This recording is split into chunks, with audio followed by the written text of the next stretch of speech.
if anybody is watching this, you can tell we have some amazingly dynamic, smart, wonderful kids in Dayton Public Schools. Tell me why you're in Dayton Public Schools. I like going to E.J. Brown because of the staff. I love like the that. staff. Yeah, you got a new principal. He is good. Mm-hmm. He walks around a lot, checks on you guys. I like him. I want to be a robotics engineer. I want to take that to college and do great things with it. How'd you come up with that? I'm in a pathway called advanced manufacturing, and I'm taking it currently. So your exposure or your experience in advanced manufacturing got you start thinking about, hey, this is the field I want to go into. Yes, sir. Yes. Awesome. I like going to Belmont because I like the people, and I like the teachers, and I like the staff, and especially like the principal, Miss McDowell. I want to go to Dayton Public Schools because I feel like every single teacher in Dayton Public Schools are really appreciated of the students that they have and show a lot of love to them. Mm-hmm. What I like most about the district is all of the opportunities that they have, such as DPS University, where you can earn college credits while you're still in high school. The staff is really welcoming, and they're always pushing you to do your best in whatever you do. I'm looking forward to getting some of my college credits already out of the way before I go to college. I have a lot of favorite staff members, but the one who I would say influences me the most is most likely Miss Mo, because she just stays on top of everyone and she makes sure that you're doing well and having a good day and stuff like that. I'm thinking of studying law and becoming a lawyer because I don't really like the laws we have now. So I'd like to maybe change them. I like it. So you want to be an advocate? Yes. DeAndre? I've thought about being a realtor. I always wanted to What? get rid of that. Yeah. I'm going to tell you, I've never heard a kid say that. I wanted to get rid of the whole bunch of empty vacant houses around my neighborhood. And it just seemed like a good thing to do because it just make the neighborhood look bad. Even though it's good people around there, it just make my neighborhood look bad. The whole staff and administration helped me get through my sophomore year all the way to my senior year. King, I appreciate you sharing that space where you said that you had some adversity, you know, and that this hasn't always been an easy road, and there was a whole family that wrapped their arms around you. I want you to know how much we in Dayton Public Schools are proud of you, first of all, and how much we wish you the best in the future, and we hope that you stay in touch with us so we're able to talk about what a graduate looks like as they move out into the world and do things other than high school.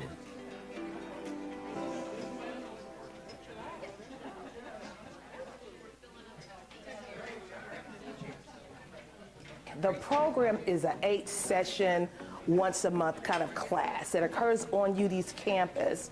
And the whole idea is to have teachers be reflective in terms of their own implicit biases, their own privileges, their own life experiences that they bring into the classroom. We wanted to give them the tools of some of the anti-racist teachings, culturally responsive pedagogy, and inclusive instructional practices that will accelerate student learning. So that was our thought process. And so how do we support new teachers? That's kind of the origins of it. How do we support new teachers who did not go through an urban teacher academy? How do we give them the tools, the content, the pedagogy, the skill sets, the awarenesses, so that they could be successful in the classroom? If they're successful, obviously kids are successful. And that's really what it's all about. It's really good to have that support. It's like when you're in school, studying on your own is cool, but when you have a study group, it's better because other people might have picked up on some things that you might not have noticed. So it's like having other people to fill in those gaps where you feel like you're lacking, but also being able to support somebody else in the gaps that they're lacking in their teaching skills as well. It's good to have somebody to discuss those issues with, so it's like I'm not the only one that feels this type of way, and then figuring out, well, I met with the parents and this is going on, so figuring out strategies to help you in class, whether it's you're having issues with parent interaction, whether you're having issues with like students becoming interactive with things, or just like lesson plans. Like for me, I feel like the thing that I needed help with was like the flow of the classroom, how I wanted things to go. Like, okay, if we're doing a microbiology unit, what should I start with? What should I end with? How do I do tests? So really just being able to bounce back ideas, having resources, and having people that have been there and went through that already and getting advice from them. Because like it's cool hearing from like the new teachers, because some of us have the same struggles, but hearing from the seasoned teachers that have already had that experience, I feel like that also makes a difference as well. I actually started my journey at DPS student teaching. So I went to UD and I had the opportunity to student teach here. And I ended up loving it so much that I moved from Chicago, my hometown, for here. And I've been at the district for about 2 years. It's my second year of teaching. The New Teacher Collaborative has been solutions to become better teachers, to share resources, to share stories that will only make us grow together and become the best teachers we can be. Hi, my name is Tiffany Reeves, and I'm a gifted intervention specialist with Dayton Public Schools. A gifted intervention specialist is a teacher who works with students who are capable of learning at a faster pace than other students their age. I enjoy watching the moment that a student discovers something new or recalls something and makes a connection between something that they've learned that I've taught them. It fills me up with so much joy and happiness, and it's payment within itself. The excitement in their eyes and on their face really says it all. That makes me come to work every day excited for a new experience. As a graduate myself of an all-girls school, it is such a pleasure to work for Charity Adams or at Charity Adams, because I believe that young ladies need a role model, and I've become a role model as well as an advocate for students here, and that is very exciting to me. Dayton Public Schools is a wonderful place to work, and you will get tremendous support here, and you will get a lot of opportunities to make a difference.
It's January 16th, business meeting.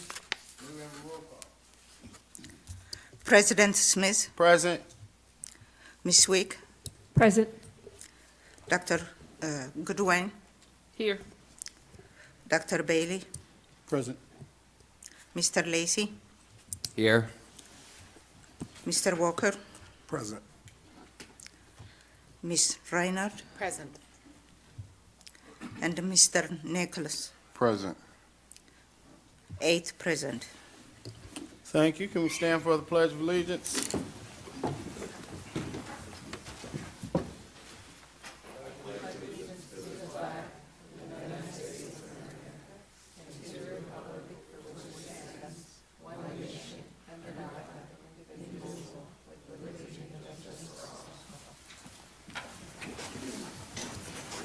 All right, good evening once again. We'll start off this evening. We have a couple presentations. Could you take it away, Dr. Lawrence, and let us know what our presentations are about? Absolutely. Good evening, everyone. Our first presentation is Sharp and Associates, Erica They've been doing some work the last 4 or 5 months in operations. And part of that work has been to determine how happy we are at work. I think it's important here in Dayton Public Schools that we delve into spaces like that so that we can make sure we retain all 2,500 employees. That's been part of the things we've been talking about on our community tour, retention of employees. So we've got some consultants here who've done some research, and we're looking forward to hearing them. Thank you. I am so happy that the screen came down because those are good TVs and these eyes and I'm going to take them. Hello, everyone. You missed the joke. Just saying good evening, everyone. I'm glad to be here. I'm Felithia Charlton from Charlton and Associates.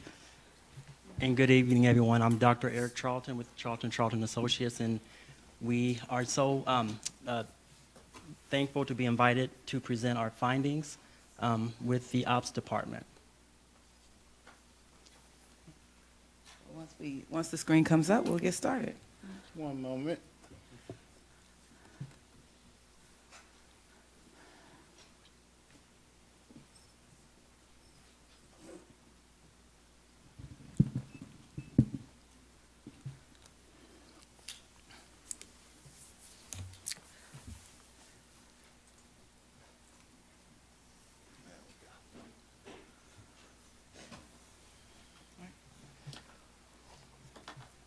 We were introduced to the work when then business manager, Dr. David Lawrence, we wanted to take a look at the Ops Department in the areas of employee retention, workplace trauma, workplace happiness, climate and culture, and creating a psychological safe space for the employees in the operations department.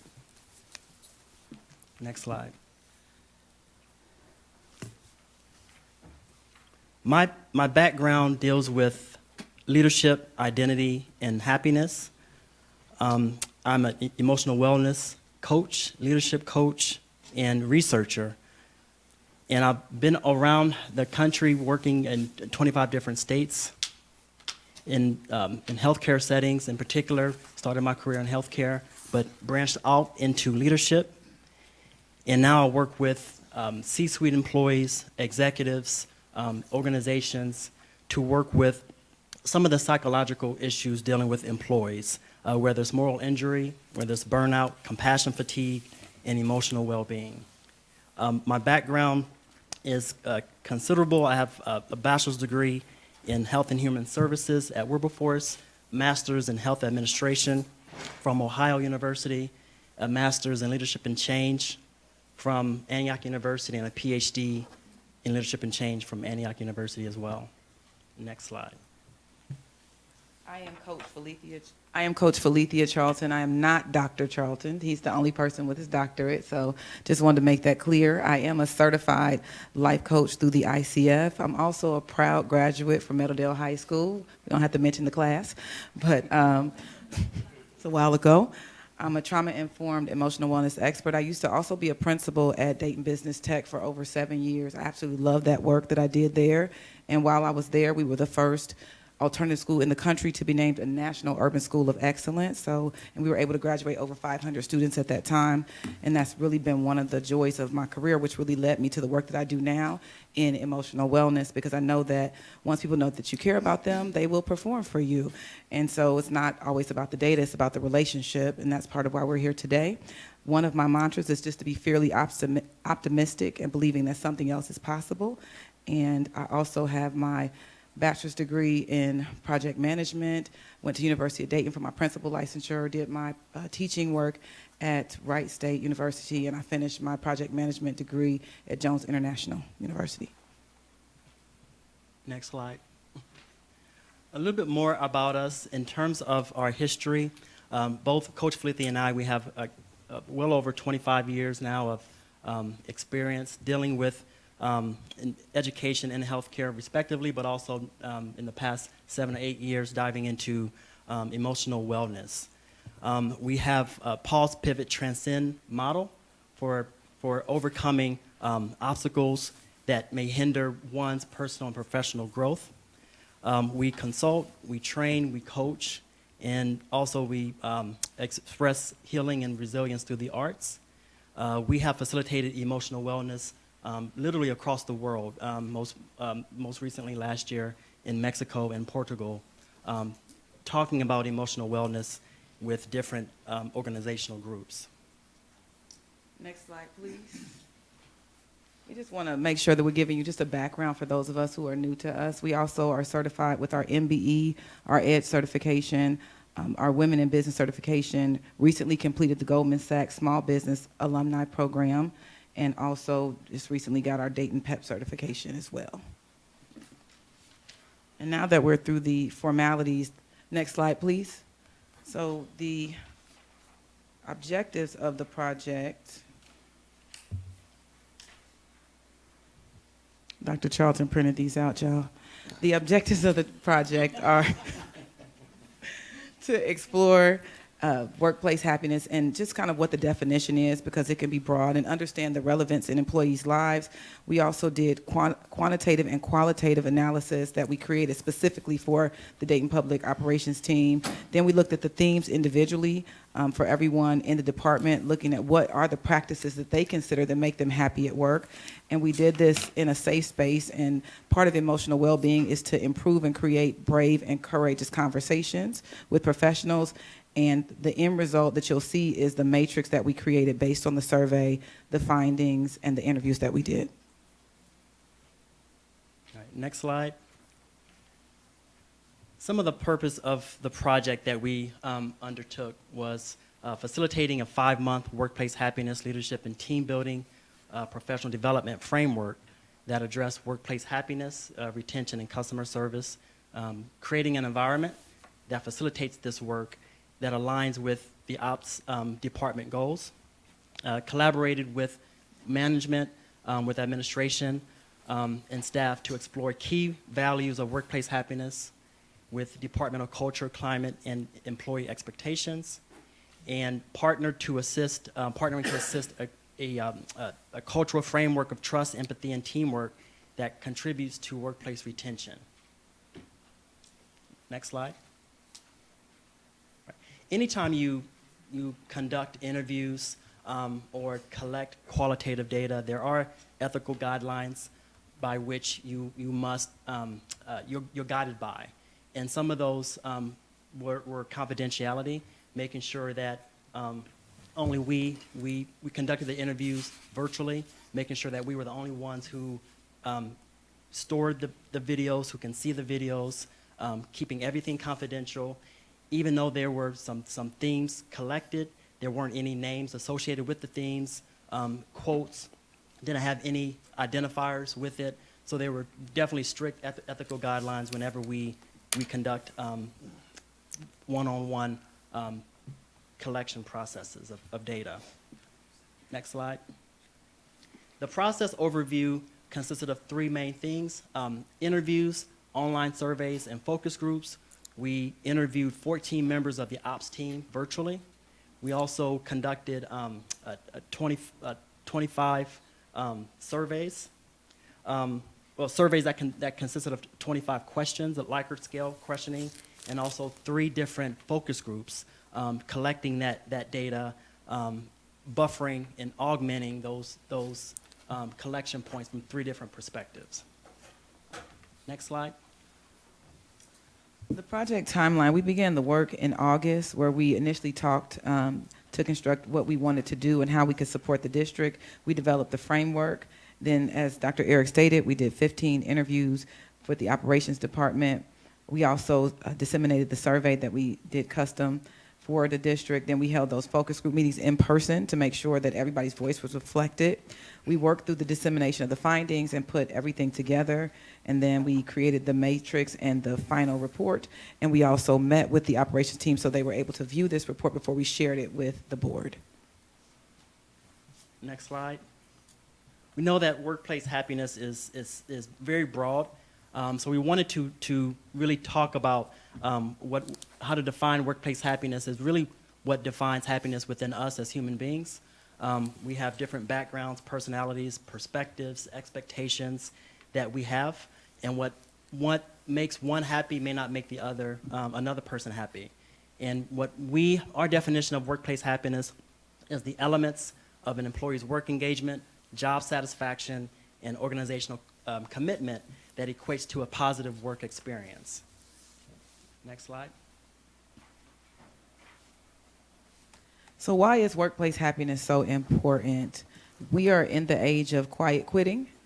We're in the age of people transitioning in their careers, and we're also in the age of people seeing what value their career has with their lives. And so we know that most employees spend most of their time at work. We also know that when someone is satisfied with their job and their overall personality is improved and their productivity is improved as well. And we know that a good work environment makes people wake up wanting to come to work instead of counting their days for the weekend. And we also know that we want people who are loyal. We want people to take ownership in their work, and happiness, personally and professionally, contribute to the results that they deliver. The happiness matrix consists, let me, I guess, define what a matrix is first. It's a diagram representing a set of conditions in which an organization grows or develops, those elements in which an organization or department has seen growth or develop. And it could be positive or negative.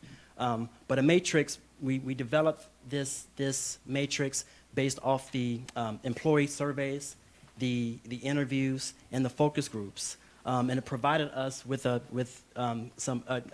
target, a direction in which we can help take to prepare the district to shift the workplace environment. And I'm going to dive into the matrix exclusively in a second. Next slide, please. These are stats that you, probably are already well aware of as to why this work is necessary, but we know that there's an issue with retaining employees and a lot of burnout that's felt, and I know you face that here in terms of how to manage and handle the district moving forward. And so just a reminder that even though we're facing these issues locally, that there's people that are facing these issues nationally as well. Next slide, please.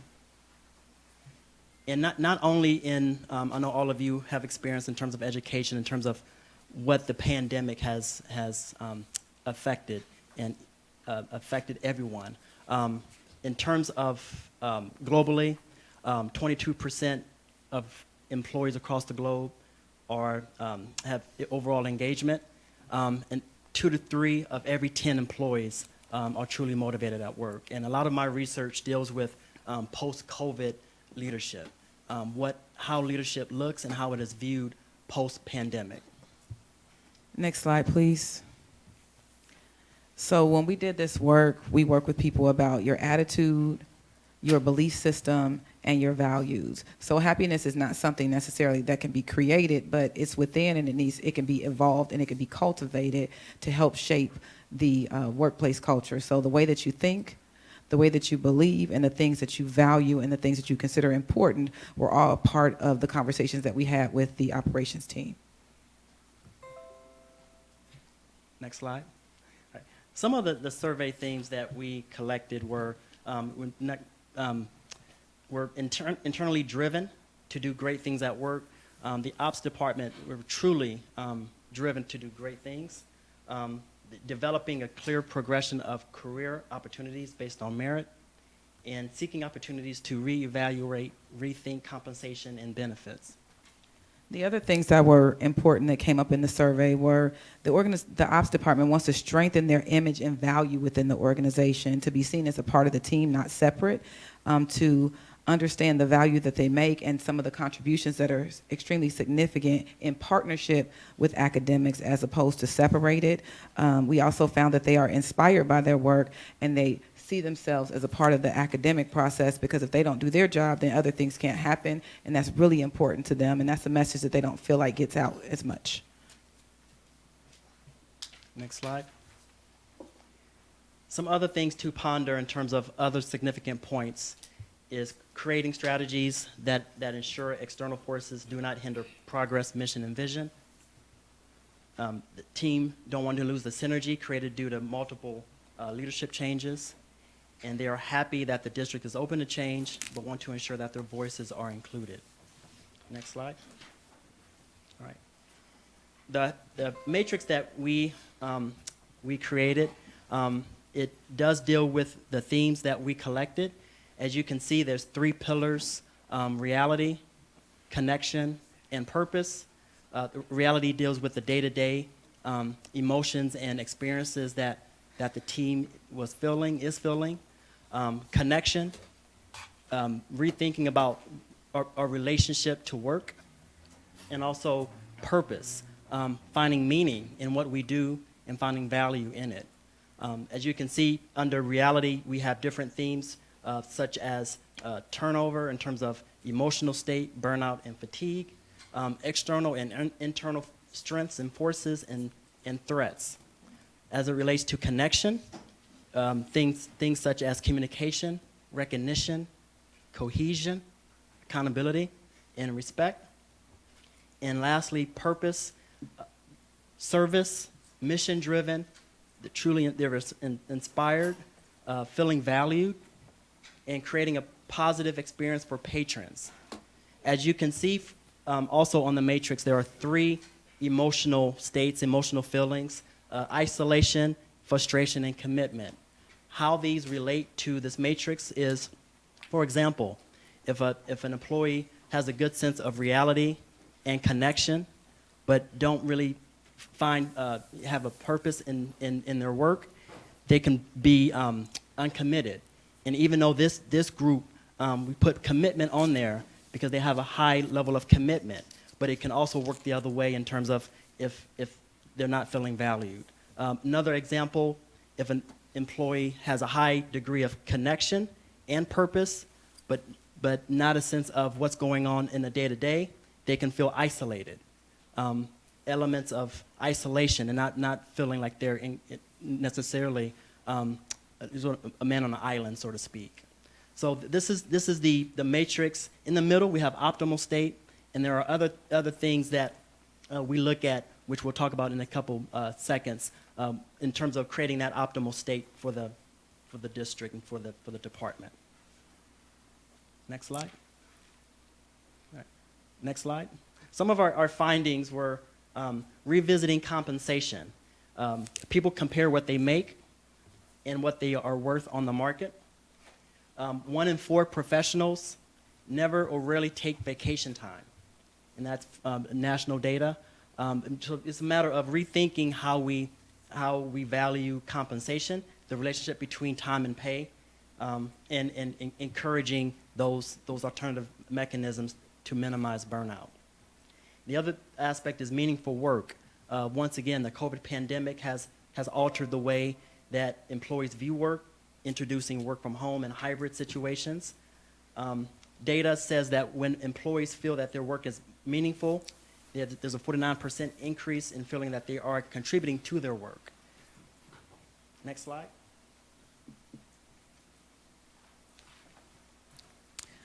Some of the other findings were building trust is extremely important to support and increase happiness. And we know that trust can take a long time to build, but it can quickly be dissolved. And so the ops team was really transparent about how they wanted to continue to build trust, but build it across every other department and also build it with leadership as well. And they talked about challenges that could come and sharing things when appropriate with them so that they can continue to value and strengthen what the district needs and what the district wants and assist in maintaining trust in their department and outside. The next finding was professional learning and growth and looking at ongoing learning opportunities for retention. Is there any type of plan in place so they can continue to learn and grow within their position, and any special projects or things that they could participate in so they can be motivated to succeed and still grow while they're doing their regular duties? Next slide, please. Connection, sense of connection. And there are different elements of how individuals view connection. Some is altruism, some is connection, care and empathy. There's different factors that lead into connection, but we know that happier employees have a higher degree of workplace happiness when they feel more connected to the work that they do. And purpose. The average employee wants their work to be challenging. They want opportunity to grow based on merit. And purpose is what makes people feel like they're part of something that matters, something bigger, elevates service, and provides inspiration that drives the mission. Next slide, please. Lastly, these things were found important. It's just ownership. 38% of employees become unmotivated when they feel dismissed. And so figuring out what part is theirs to own and how do they display that ownership in a positive way and how do they get opportunities to take ownership in the work that they're doing so that the results that they deliver mean something to them because they know that it's important to the persons that they're serving. The next finding was participate in decision-making and being able to collaborate when appropriate in decision-making so that they can feel like they're a part of the team, so they can feel more valued and more empowered. Next slide, please.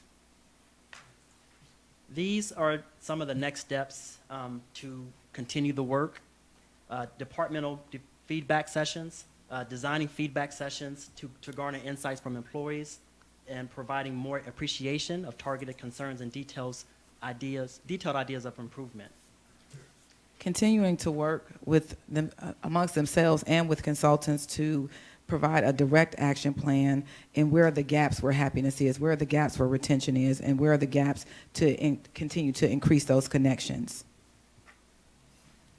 Training and development programs, facilitating training programs, building on employee leadership skills, teamwork, and communication skills, and aligning the professional development offerings to employees' career aspirations. Also, thinking about sometimes we put people in positions to do well-being that are not equipped or skilled, and that can go left. And so making sure that we have well-being programs that are done by professionals that are safe, that provide psychological safety, by people that are trauma-informed, so we can really have people create safe spaces at work to have tough conversations, but still feel like they can do their jobs and they're seen and heard. And lastly, evaluating and adjusting.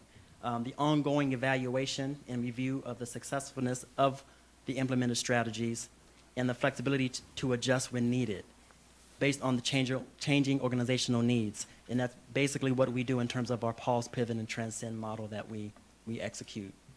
And we also plan on, after this board meeting back with the operations team to see what they thought about the data that we have. So at this time, next slide, please. Are there any questions? Thank you. First off, I want to say thank you for the work that you've done. Appreciate you taking the time this evening to come and share your findings. And I want to say I appreciate that space that you guys are in and understanding that post-COVID there has been a new set of priorities for a lot of employees, families, and students as well. So I want to share that. And so I want to open it up to the board if there are any questions. Question. Mr. Bailey? So when I'm looking at this, a lot of this seems like it's, and correct me if I'm wrong, a lot of it seems like it's research across the country. So is this also what our employees are saying specifically, or is this really geared to the DPS employees? This is all this, thank you for that question.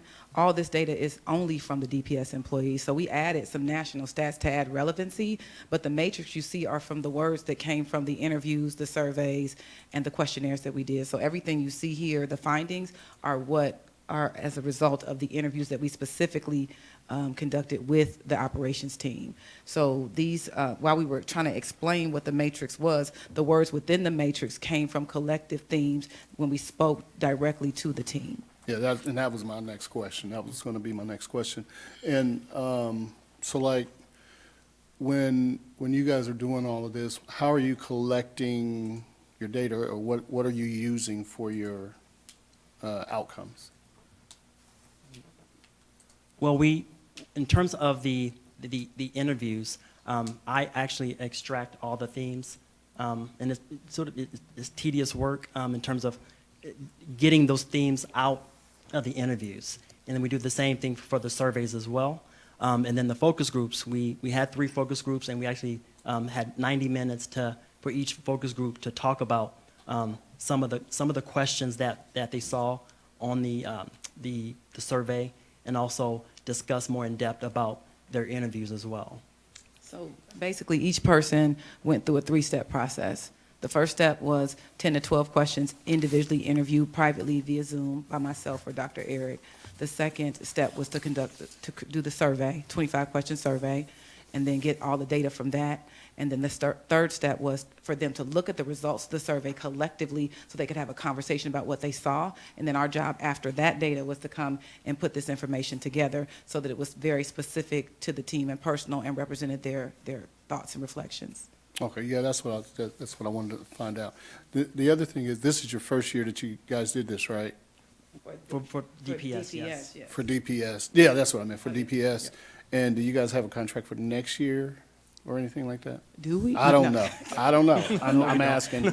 No, we don't currently have a contract to continue the work for Okay, next year. because at this the time. only reason I'm asking is because I've done a lot of this, so it's like we always compare one year to the next year to see where we stand in all of this, so that's why I asked that question. Okay, thank you. Thank you. Any other questions, Dr. Goodwin? Yes, thank you all for the presentation. I did see that you guys have a lot of qualitative data. Is there any quantitative data? The 25 question survey was, go ahead. No, it was all qualitative. What level of participation did you have from the operations team? Out of 15, we had 13 participate. Out of the entire division of operations? We did the leadership team that was Okay. selected by the director at the time. Okay, so Go ahead. So with those individuals, I'm just asking simply, are they happy? Are they not happy? Like, if you could explain it in a way that a layperson or a person who didn't read through all this, like, what did you find for us overall?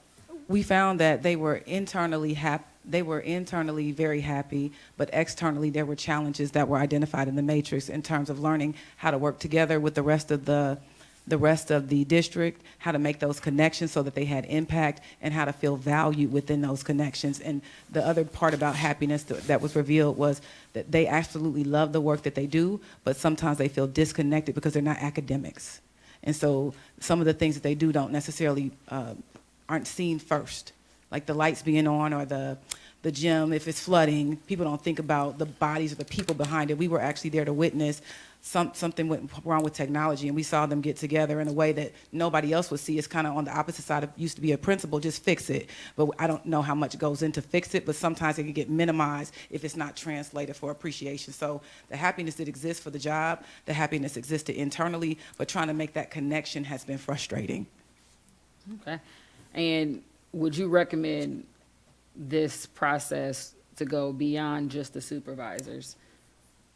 Dr. Lawrence had at the time mentioned that, but he wanted to make sure that we had a good understanding of what we were able to do, how it would show up in work. But yes, we would definitely recommend that.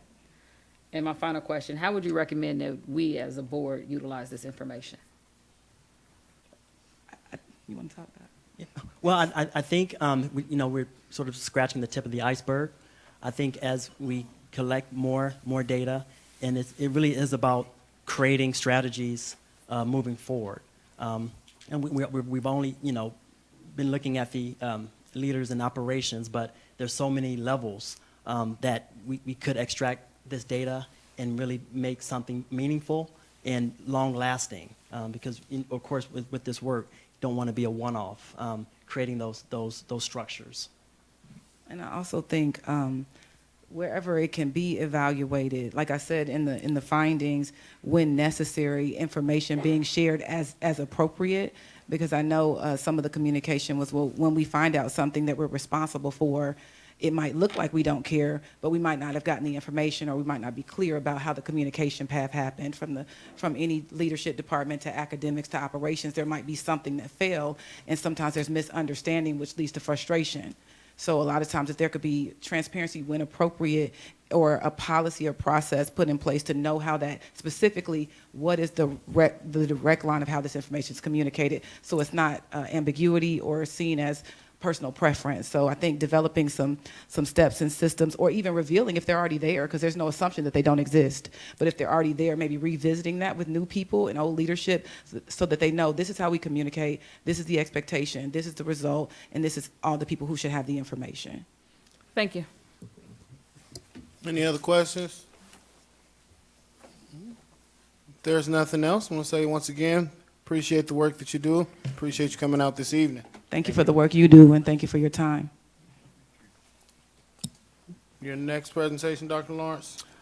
My next presentation is Transition Services and Transition to Work program. And I was walking through Belmont one day, and Miss Murphy stopped me and said, "You got to see this program, Transition to Work." And she took me to Miss Lynn's room, and the rest is history. We did a feature on them after that. Have they been featured yet, Alex? Gotcha. So they'll be featured all over the district in our weekly shout-outs. And so I thought, why not have them come up and tell an amazing story about what I saw while I was there. So I'm going to have Ms. Densmore come up and introduce our new Executive Director of OEC. Good evening. I can't, a little short. I just want to introduce myself, Michelle Densmore. Happy to be here.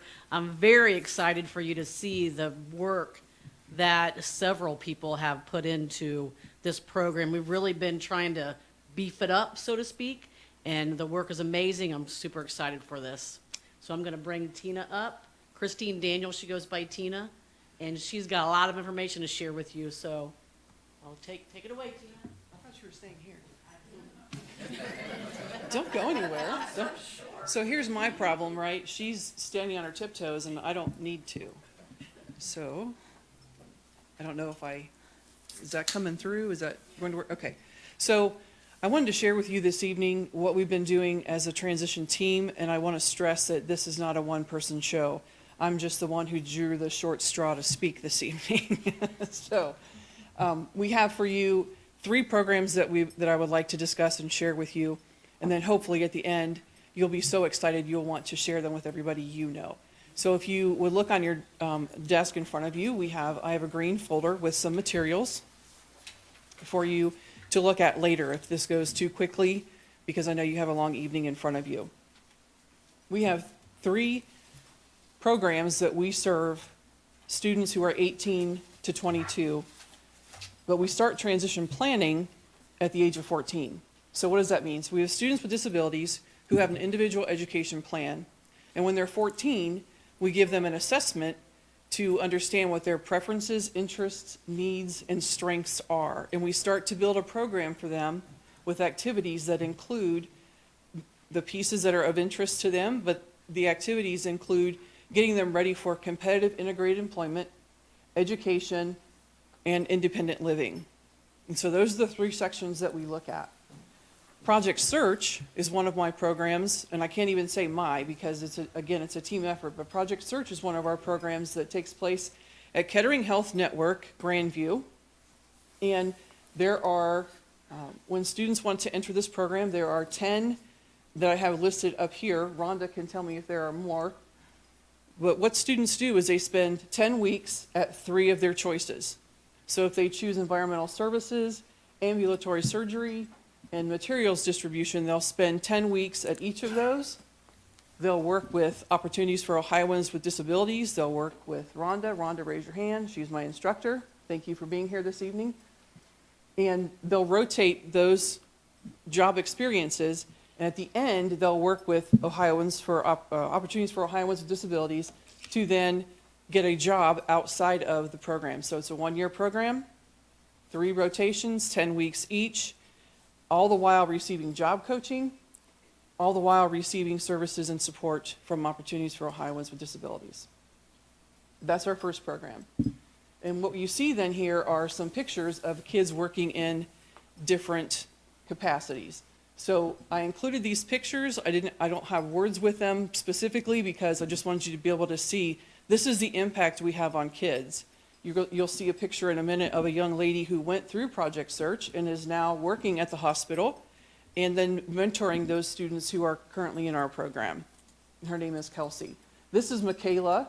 She has been a challenge for us, and my group will say yes. You can see the head is nodding. We've met with her several times about her behavior, and that's our job, is to talk to kids about their behavior, what's appropriate at the work site, and how to get better. And we thought that we were going to lose Michaela, but I'm happy to say that she turned a corner and she's still with us, and she's going to finish the program. And we're excited about that because we were wondering there for a few minutes. Go ahead, please. This is Mackenzie, again, working in different capacities at the hospital. Go ahead, please. Kelsey is the one on the left-hand side, the taller woman with glasses. She went through Project Search, and then landed a job at the hospital. And that's the point of Project Search and the next program that we'll talk about. That is to spend a year learning those soft skills, learning how to take criticism from an employer, learning how to listen to directions, implement them, and then do a good job. And after that 1 year, then to land a position with either the hospital or some other outside organization. OOD works with us to help develop those jobs for those kiddos. That's the first one. This is the second one. We call it ATU, but it stands for Adult Transition Unit. Our partners are Goodwill Easter Seals. You can see it takes place in that beautiful building just down the road on South Main Street. And our partners include University of Dayton, Sinclair Community College, and Gospel Mission Church. These students, Robin, my instructor here, has an office and a classroom at Goodwill Industries. These students report to Goodwill, and every day of the week, is it Monday, Tuesday, Thursday? They report to one of those three places. So the pictures that are following this, you can go ahead, are these students working at these different places, again, learning those soft skills, learning even simple job skills like cleaning, vacuuming. This young man loved to vacuum. Go ahead. Now they're working at Sinclair. They could be doing anything from stocking to wiping down tables to going to the freezer to get drinks. Any of those things that are needed in the cafeteria at Sinclair. Go ahead, please. Again, just more pictures of what the kids are doing, because I wanted to include this many pictures. I know it's real busy, but I wanted you to see the impact that it has on students. If you go one more, please. This is a young man at the University of Dayton who's participating in serving food, and then he and his buddy are folding pizza boxes. So we try to get these kids as much experience as possible in working with these partners. We had a young man this time last year, his name was Adam. Adam came to us half-time to learn soft skills, and he got hired at Sinclair to work there 2 days a week, and then he was hired again in the fall when school started again this past fall. We also have, what's the one guy's name with the W? Walter, who went through this program and now works at Goodwill. And then he comes upstairs and works with Robin to mentor these kiddos. So that's option number 2. Go ahead, please. And then this is them in the classroom with those soft skills that we talked about. There's a video here, but I have been told that I have a time limit, so I left the link there, and you can certainly watch it at your leisure. It's about a minute and a half long, and some of the video is important because what you get to hear is from Sinclair, the director of Aramark Services at Sinclair, saying what a great program this is for kids and how glad they are to partner with us. Go ahead, please. The same is true for Project Search. There's a video attached to that one. And Project Search, you'll hear people making remarks about how wonderful it is to work with our kiddos and what kind of partnership we have with them. So that's 2. This is the third one. This is what Dr. Lawrence, this is what you walked into, I believe. This is Project Life. And again, it's really busy because I wanted to show you all the people with whom we partner. We partner with everybody who's got a logo up there to be able to say, can our kids come to your Five Rivers Metro Parks? Can we come to the Boonshoft and take on some of those menial tasks that teach kids the skills they need to be successful at a job when they're finished? So we're really proud that Innovative Plastics has been our first and longest partner. They would initially they sent us plastic parts and we would assemble them and they would come pick them up. Now we're to a point where we can take kids to Innovative Plastics, which is out by the airport, if you're not familiar with that company. And they've been our partner for ever since we started. We have the potential future partners. This is what excites everybody in my department, I think. We just had a meeting, and I say we, as in Shelley and I just had a meeting with Wright-Patterson Air Force Base. They're interested in having our kids come out and do work for them. We're also Dayton International Airport, specifically American Airlines. My brother works for them, and he connected me with their person who's in charge of diversity, equity, and inclusion, and we're going to talk with them later on this month, as we are Tropical Smoothie and Beaverview Bowl. So we have lots of partners, lots of people who want to partner with us, who are excited to partner with us and to work with these kids.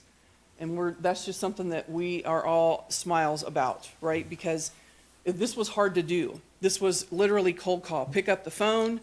Do you want to talk to me? Some people hung up. Some people didn't return emails. Some people just didn't have any desire to work with us at all. And I'm kind of a shy person and a person who takes things personally.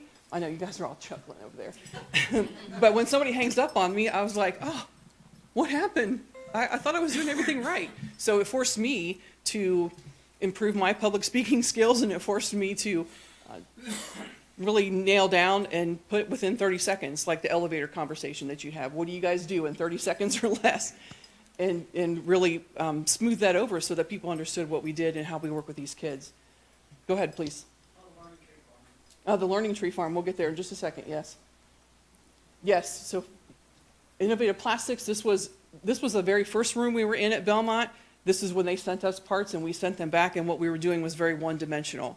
Go ahead, please. Very valuable, but one-dimensional. So we thought, how could we grow this program? So we used a couple of different funding sources through grants to transform what used to be a machine tool shop with all the grime and old machines into this laboratory where kids can learn life skills as well as going out into the community to learn work skills. So if you can see, there are cabinets, there are ADA compliant, countertops, and there are different stations in this room with whom we work with these kids on different projects. So there's a washer and a dryer, there's a stove, there's a stove top, and on Fridays, Christy, raise your hand, Christy's my instructor. Christy plans life skills activities for them to use in this lab. Go ahead. There's another picture of it just from a different angle. We're very thankful and grateful that we were able to acquire those funding sources in order to transform this room. This is prime real estate at Belmont. We feel very fortunate that we can be there, and because it's a big room, right? And it's a big room with many stations. In fact, I'll start this. I feel like I didn't get asked when I approached the bench. But I'll start with those. Those are Valentine cards that the students made last year. I don't have 10 of them, but if you could maybe look at them and pass them on, that would be perfect. Go ahead with the next slide, please. We work with our own IT department, and students will sit down at the table, as you can see, and they will look at and go through a checklist to check the Chromebooks to see what's wrong with them, and then they put them in the according bin. So this is one of our IT break, we call it the break fix lab. And then we have Diego, the gentleman in blue, who is a gen ed student who wanted to volunteer to come down and work with these kids, and he was great with them. Go ahead, please. This is what you're looking at as far as the micro enterprise piece. They made Valentine's cards last year. We have a button maker, and we make buttons. This is what we do to raise funds for ourselves so that we can have little graduation parties at the end of the year and celebrate kids and their accomplishments. John, the guy on the right, he graduated last year. He was one of my last students when I was a teacher in the district. He was one of the last students to graduate for me. So that was a tearful moment, just for a second. Go ahead, please. Christy would do a better job explaining this, but this is a series of pictures just this past Christmas where they made Christmas tree ornaments. So they're cutting out, with the dough that they make, they're cutting out Christmas tree ornaments. When they dried, then they painted them, and they made their own ornaments. Go ahead, please. This is Project Life at Polking Lanes. Jerry, up in the right-hand corner, loved working with the shoes. So when you bowl and you have to borrow a pair of shoes, Jerry would sanitize them and put them back in the shelf for you. Jerry actually did go on to work at Woodman Lanes for a period of time when he was finished with us. Go ahead, please. This is the Learning Tree Farm. They have many projects for us, and we're thankful for that. It gets us outside, breathing fresh air. This is one of the projects that the kids were working on along with the help of their job coaches. Go ahead, please. I want you to look at the young lady right in the middle in the red shirt. This young lady's name is Lalia. She was nonverbal. She is nonverbal. We called her the chicken whisperer. Her favorite thing to do was to come in and pick up the chickens, and then she would try to give them to other people who didn't necessarily want to hold chickens, but it was her thing, and it made her happy. But I want to tell you a little story about her. The year before she came to us in Project Life, teachers and paraprofessionals were walking her down the hall, holding her hand and helping her with toileting. By the time she left us, she didn't need any of that. She could take care of that herself. So while I don't have data, numbers, what I have are anecdotes that say, we know these kids are growing because they participate in these programs. We know what's happening, and we know what's happening on an individual basis. Go ahead, please. I want to make sure that I recognize the appropriate people. Danette, can you wave? Danette's one of my transition specialists. She helps us with recruiting and getting people signed up for one of our 3 programs.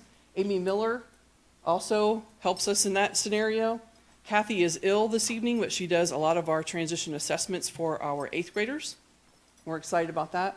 Rhonda, you can wave again if you'd like. She's my project search person. Robin, my adult transition coordinator. Christy, and then I'm Tina. I do have, you guys ready? I do have, as part of my presentation, I do have Christy, and I have Mr. Eddie Jordan Ivy III, and his mother, Teresa Crawford, who would like to speak to what we've talked about this evening, being involved in Project Life. And if I'm not mistaken, he made his shirt.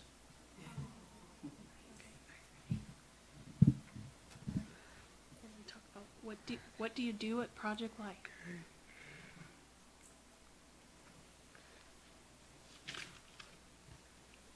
At Boonshaft,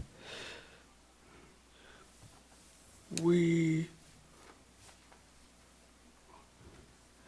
clean the blue blocks.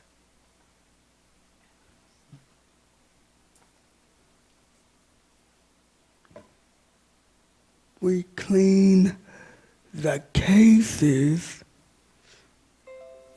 at Woodman Bowl. I wipe the bowling balls down and clean shoes. At the Learning Tree Farm, we water the plants, and we planted seeds, and we picked, and we put the pumpkins down, and we picked them. Tell them why you like Project Life. Because I like Project Life because it helps us get ready for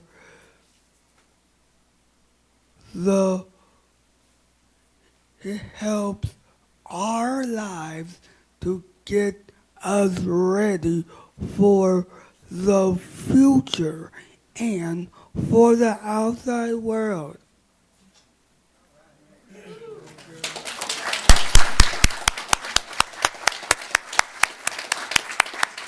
Thank you, Board. I'm a proud parent, and I love this program because the enthusiasm every day when he comes home, there's a different thing that he likes to share. And this week it was like, drum roll, please, transportation. So thank you very much for providing permanent transportation for them and the skills that they gain, life skills and work skills, the combination, developing, transitioning. It's a beautiful program. So I just wanted to say that. Thank you all for your time. And Thank you so much. Thank you. So we have one last thing for you, if you don't mind. And if these two could approach, they have a button for you, and they have a calendar that they made for you in their classroom. And Jordan would like to pass those out to you this evening. Again, we want to thank you for your time, for listening. And if there's anything that you have a question about, you're certainly welcome to contact me at any time, any of my team members, because this is not a one-person show by any means. And I'm happy to answer questions while he's doing that, if you have any. And if not, thank you so much for everything, because we couldn't do it without you and without your support. First, I want to say thank you. Thank you. Thank you, your team. Thank you. Thank the parents that entrust you all. I want to say thank you for your students. I think the biggest thing for me, before I hand it to see if there are any questions, was just seeing the glow in your staff's eyes and the students' eyes as they watch the pictures, which really show that those are memories being created. Yes. And I think we talked last week around creating experiences for students, and you're doing that. And not only creating experiences, you're creating lifelines. And so I just want to say thank you for the work that you all do, because it's something that isn't talked about enough, and that is giving every one of our students the opportunity to live a life with dignity and respect. Absolutely. And that's what that program is about, so I really appreciate that. And with that, I did want to ask if the board had any questions. I'll start off with Mr. Lacy. Did you have something, Mr. Walker? So I'll go to Mr. Lacy, Mr. Walker, and then Dr. Goodwin. How many students are in the program? I currently have 14 students in all 3 programs. Great. That's all I have. And that's where we need help, is getting the word out to say, hey, maybe you can consider this, because we're banking on the future. We don't want kids to graduate to the couch, right? We're banking on the future. We're banking on spend another year with us, as you said, and trust us with your kiddos. Spend another year with us and let us teach you those skills so that you don't job hop. You can actually hang on to the job that you have, and you know how to take constructive criticism, and you know how to build those skills and relationships with other people. Mr. Walker? Thank you. Thank you for the presentation. Really enjoyed it. My question is, how do students basically get a part of the program? I see, and I'm not sure, is it just at Ponitz in Belmont, or is it like students transfer to those buildings? And how do we as board members advocate for you all for more students in the program? So we have 3 people on staff who help us with those kinds of requests. That's where Danette, Amy, and Kathy come in. They are all assigned buildings, including middle schools, to help parents answer those questions. The only reason Belmont and Ponitz are up there is because with our Goodwill program and our Project Search program, kids have to be assigned to a building somewhere. And both of them started at Ponitz. So even though neither one of them is there now, we've always just maintained, if your child's going to go into one of these programs, they'll be a student at Ponitz. They don't ever go to Ponitz. They go to either Goodwill on South Main Street or Project Search at the hospital. Belmont just happened to have the space. So when the timing just fell together to take out the machine tools that were there and then refurbish that classroom. And that was a 1.5 year long labor of love. That took a while. And now we're finally there. So we look forward to an open house that we're going to have on February 21st. Is that right? Okay, February 21st, yes. Ms. Reinhardt. Absolutely. Oh, microphone. Thank you so much for coming out today. Thank you, Superintendent, for bringing this in front of the board and the public. One of the things that I love deeply about Dayton Public is we understand students come from so many different places, and they have such a vast array of needs, and we meet those needs. And this is fantastic for the students whose needs we're meeting. I recognize some faces in that slideshow, and I'm just so grateful to see faces that I saw for a couple of years in elementary school. I'm grateful for what you're doing. The question I have for you is, where can I buy some Valentine's Day cards and some greeting cards? I'm serious. I'm 100% serious. So that's actually for Christy. I would love to purchase them because I want to support this program. Okay. They've actually already started that project because they wanted to be ahead of what we hope is a rush. Yes. To get them out to people. Yes. So we will definitely ask PIO to help us advertise. I would when love those are to be ready. a greeting card influencer for this. That would be wonderful. we would love your assistance, absolutely. Did I leave anything out? I think you nailed it. Everybody's welcome to come and see the program. We would love to have you. We will be sending you an invitation to come out on the 21st. We tried to look at the calendar and choose a day that was, not quite as busy as others because we know your commitments. But if you could come join us, you'll get a personal invitation, and we'll have some light hors d'oeuvres, and we'll go through even more where we have a little bit more time to show you some videos of what the kids are doing. But we look forward to an open house, and we look forward to your attendance if you're able to be there. Thank you. I think Dr. Goodwin had a couple of things. Yes. And Dr. Bailey. Yes, thank you again, as everyone has said. I appreciate the presentation. I haven't worked with this actual program in my actual employment, but I've worked with some similar ones, and the kids are phenomenal. I think in my experience I had, and Mr. Walker was there with me too, we had some individuals who they cut the grass using the real lawn mowers better than we could. And I mean, it took me hours to get it down, and the kids got it. So for individuals who want to be a part of this workforce side of opening, saying that we would love for your kids to be a part of our youth workforce areas, how could those type of employers connect with you? They can certainly call me and we can get that discussion started. That's exactly how I've had to go about it in the reverse order, right? I've done the cold calling and the cold emailing and saying, hey, would you be willing to partner with us? So anybody can call my office. My contact information is in there. Mm-hmm. It's on the Project Life letter of interest. It's a colorful piece that's in the back of your folder there, and you're welcome to share that information. They can contact me, Danette, Kathy, Amy. Any of us can help get that process started for them, and we'd be lucky to talk to them. And what we do is we try to go to the IEP meeting for every senior in every one of our buildings and invite them and tell them about these programs. And Amy, Danette, and Kathy sit in on every one of those meetings so that everybody has that information with them.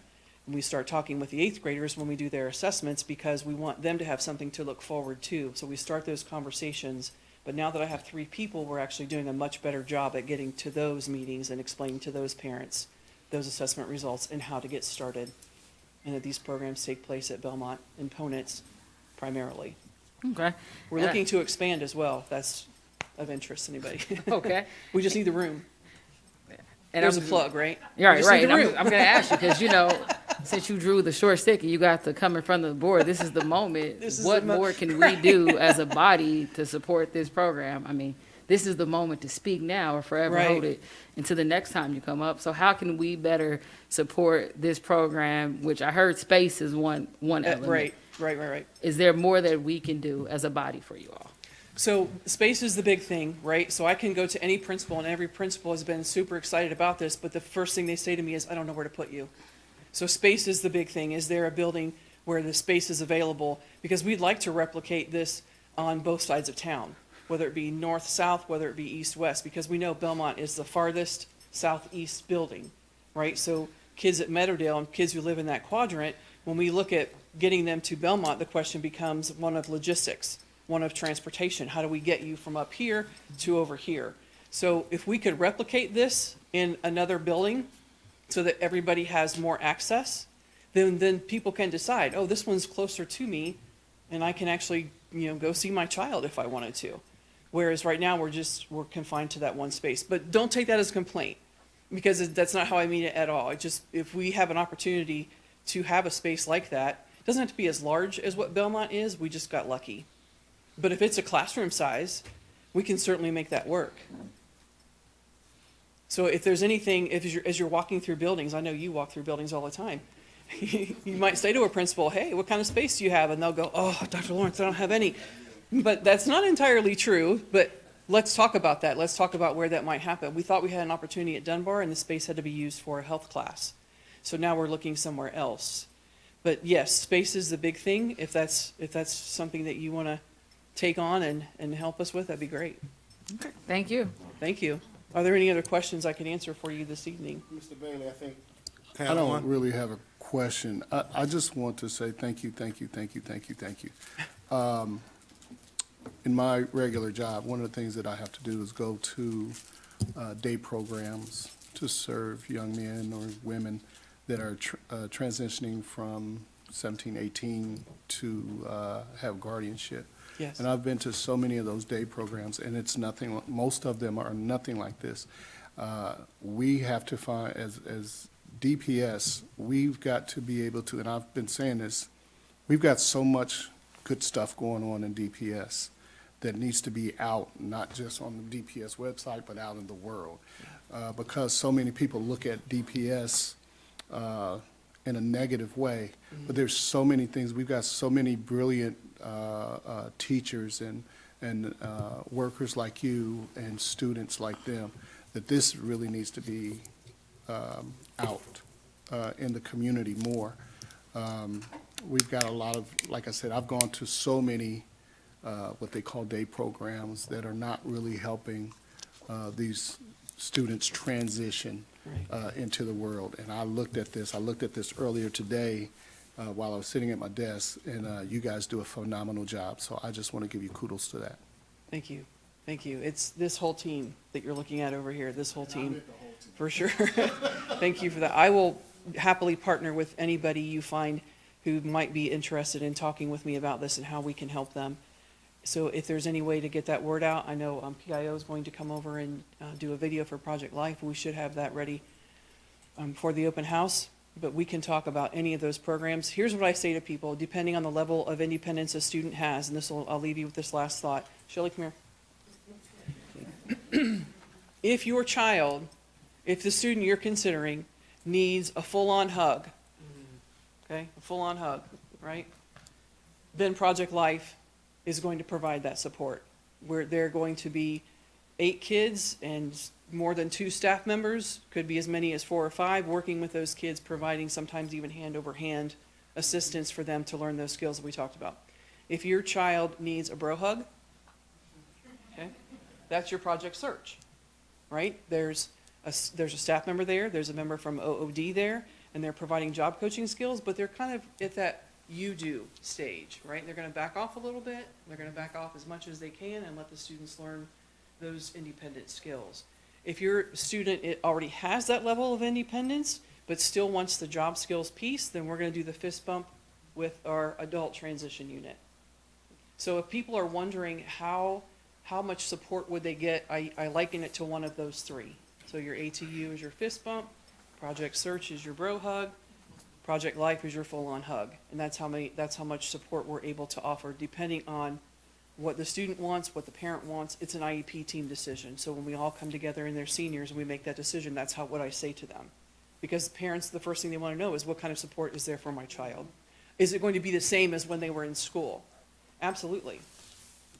Might even need more, because that's how good we are, right? You told me to.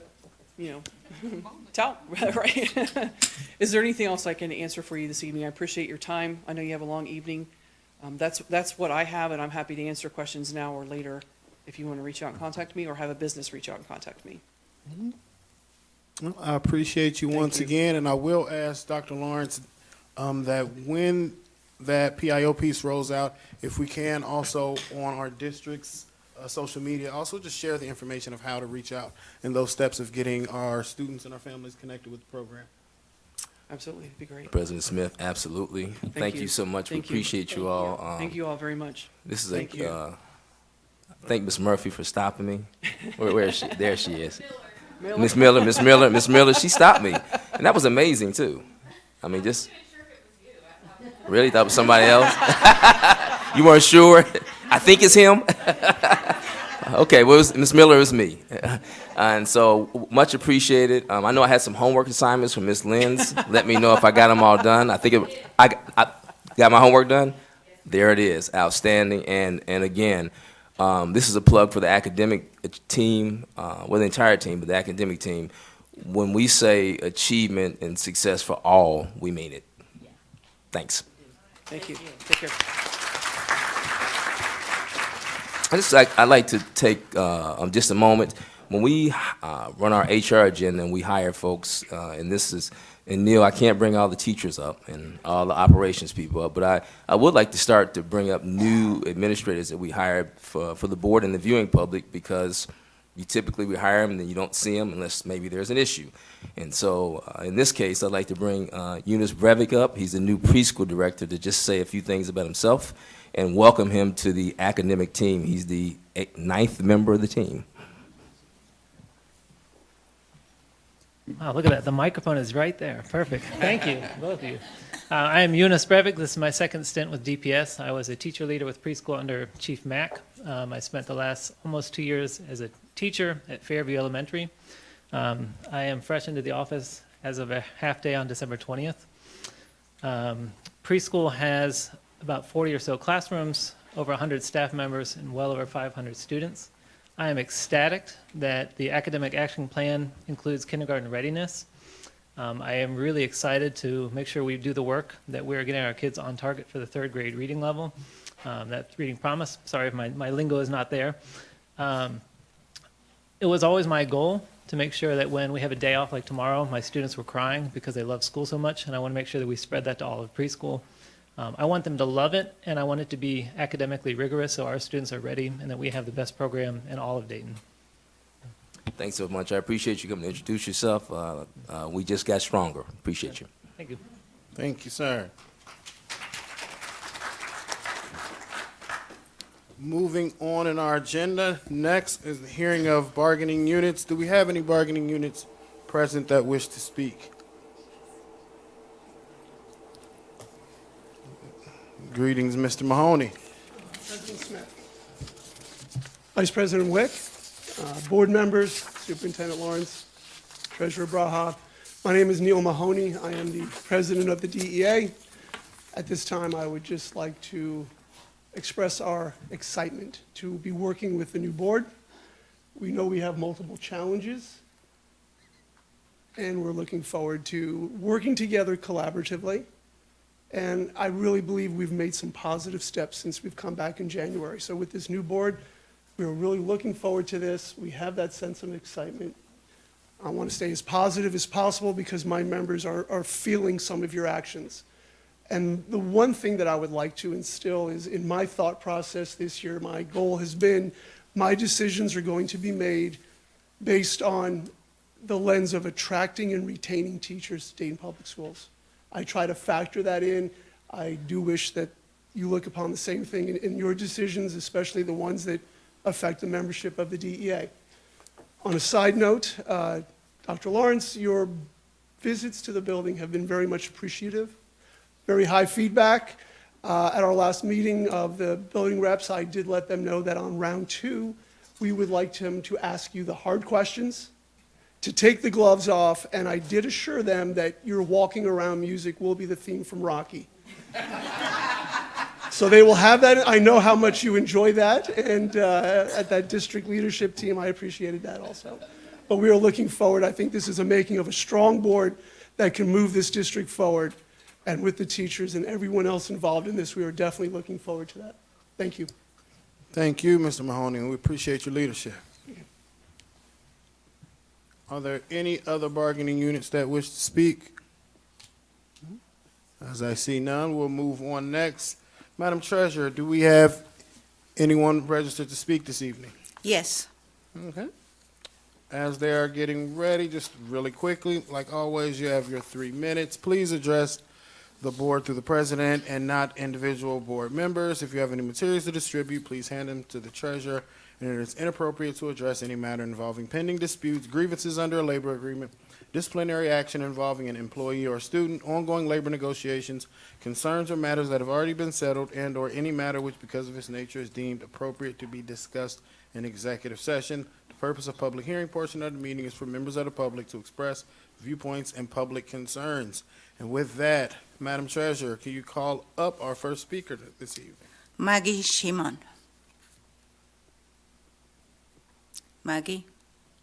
Okay. David Ezrati? Thank you.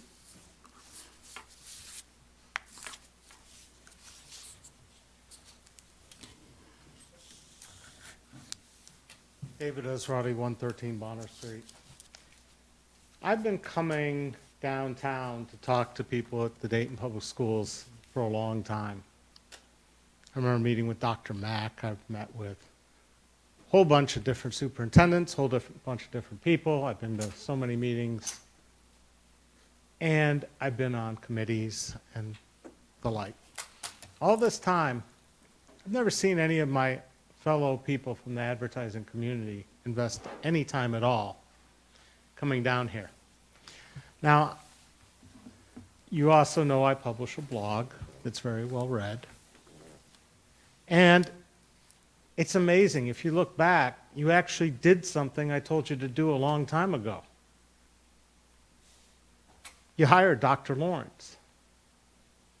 Now, he's not perfect. In fact, he's as far from perfect as I am. But things are changing, and they're changing very quickly. And 3 of you were at the meeting last week at Westwood, and you heard what might have been his best presentation ever. And if you didn't, and you weren't there, there's a video of it online that I didn't get paid for, that I don't get anything for other than the fact that I know that I'm doing something good for the community. And I'm going to tell you, when I see a piece of mail come into my house that was sent every door direct mail, expensive, and I look at that and I can't figure out what somebody's trying to do with it, I realize you still don't have anybody in this district that understands marketing or communications. You really don't. I sent all of you an email today with a link on how to do an RFP to hire a creative services firm. It's not like buying widgets or buses or anything else you buy. And I hope you read it, because it was written after the last debacle in 2016. I also sent you a short presentation we had put together, because we have done work for this district. It won awards, and it was good. Now, I realize that many of you have biases and everything else, and I was glad to see that you are going to go out to bid for your logo and your tagline, but you're still going to spend $50,000 with a group that's overcharging you to redo the work that they did poorly last time, and you still don't have the expertise on even how to write the RFP. You hire consultants to do things. Hire a consultant to tell you how to put together the RFP. Hire a consultant that's used to hooking up agencies with clients. Do something that makes you look smarter, because it's really important that how you communicate to your community gets out and it works. Because we just saw a program I'd never heard anything about. Seemed like most of you, it was new to you too. And it's amazing. And I'm sure there are a whole bunch of people in this city that have kids like that that aren't even coming to school, that don't know these programs exist, that won't know about it. And I don't think that you have the way to communicate to the public down. Because if you did, you would have been filming Dr. Lawrence's community conversations, all of them. Because that's what it is. It's a conversation with the community. And that last one was a work of art. He finally enunciated why he's here, what he's planning on doing, where he's taking this district. And all of you need to hear it. The whole city needs to hear parts of it. But I don't have the time to sit there and edit these things down and curate it and make it perfect, because I'm not your agency. My firm is not doing work for you. And we don't even have that opportunity because there are no bid contracts. And there are missing RFPs. I still ask, how can you hire somebody who did the work 5 years ago? You can blame whoever was directing it then, but you've been paying them all along. I'd know more if I'd gotten the public records request I'd asked for. But I haven't got any of that information. But you keep paying these people, and it still is where it is. I know who you've used. I don't think they have the skill set you need. I know there are firms in this community that could do it. Some of them don't want to work with you because the RFP process is painful. But I would ask that you please consider rethinking this whole thing, learning about how you hire marketing communications firms, and spending the time and investing the time to do it right. Because when you're doing the kinds of changes that were talked about earlier, putting the programs together that you were presented to today, the community needs to know. And the whole community isn't on Facebook. They're not on TikTok. They're not, it's bigger than that. And there has never been a really well done public relations outreach campaign in this community. Thank you for letting me go over the time, Mr. Smith, but I think it's really important that we get it right, just like it's right who we hired and who we're going to hire because I have no doubt that there is no way you can find somebody that's going to do a better job than Dr. Lawrence after you watch that video from last week. Thank you. Thank you. Madam Treasurer, anyone else? No, that concludes tonight's meeting. Thank you. Moving on in the agenda, I recommend the approval of the following: just establishing board meeting dates for 2024, revision because of a location changed. Second. Moved in second. Any questions? Seeing none, may we have a vote? President Smith, Yes. Ms. Wick, Yes. Dr. Goodwin, Yes. Dr. Bailey, Yes. Mr. Lacy, Yes. Mr. Walker, Yes. Ms. Reinhardt, Yes. Mr. Nichols. Yes. 8 yeses. Thank you. Moving on to our superintendent recommendations. Thank you, President Smith. I'd ask that the board allow us to waive the 48-hour rule for a couple of items in Human Resources Section A. I'd like to ask that we vote for approval. So moved. Second. It's been moved in second. Any questions? Seeing none, may we have a vote? President Smith, Yes. Ms. Wick, Yes. Dr. Goodwin, Yes. Dr. Bailey, Yes. Mr. Lacy, Yes. Mr. Walker, Yes. Ms. Reinhardt, Yes. Mr. Nichols. Yes. 8 yeses. Thank you. Before you go on, Dr. Lawrence, Miss Kidd, do we need to refresh for anything for our, on the agenda? Yes, please. So if everyone could make sure they refresh before we get into more HR.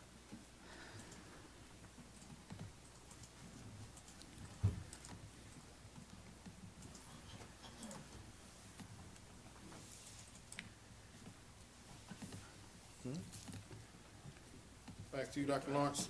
Thanks a lot. I recommend approval of the following human resources content in B. So moved. It's been moved. Do we have a second? Second. It's been moved and second. Any questions? Seeing none, may we have a vote? President Smith, Yes. Ms. Wick, Yes. Dr. Goodwin, Yes. Dr. Bailey, Yes. Mr. Lacy, Yes. Mr. Walker, Yes. Ms. Reinhardt, Yes. Mr. Nichols. Yes. 8 yeses. Next recommendation. I recommend approval of the following human resources separations after July 10th. So moved. Second. It's been properly moved and second. Do we have any questions? Seeing none, may we have a vote? President Smith, No. Ms. Wick, No. Dr. Goodwin, No. Dr. Bailey, No. Mr. Lacy, No. Mr. Walker, No. Ms. Reinhardt, No. Mr. Nichols. No. 8 no. Your next recommendation? I recommend the following approval of the resolution, District Support DSS Time Management Specialist in Transportation. And that's because we're changing the salary structure, because before it was aligned to a position in the treasurer's office, but it's not the same position, so it shouldn't be the same salary.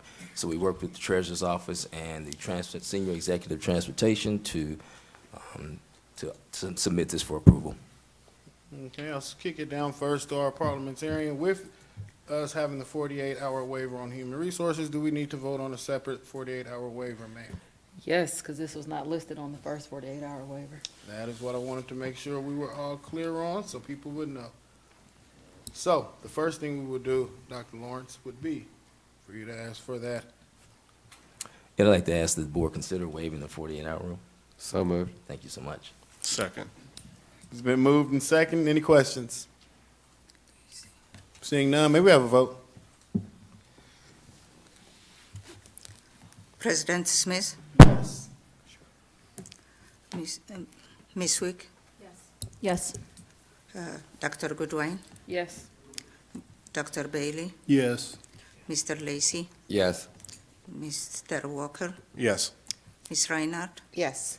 Mr. Nichols. Yes. 8 yeses. Thank you.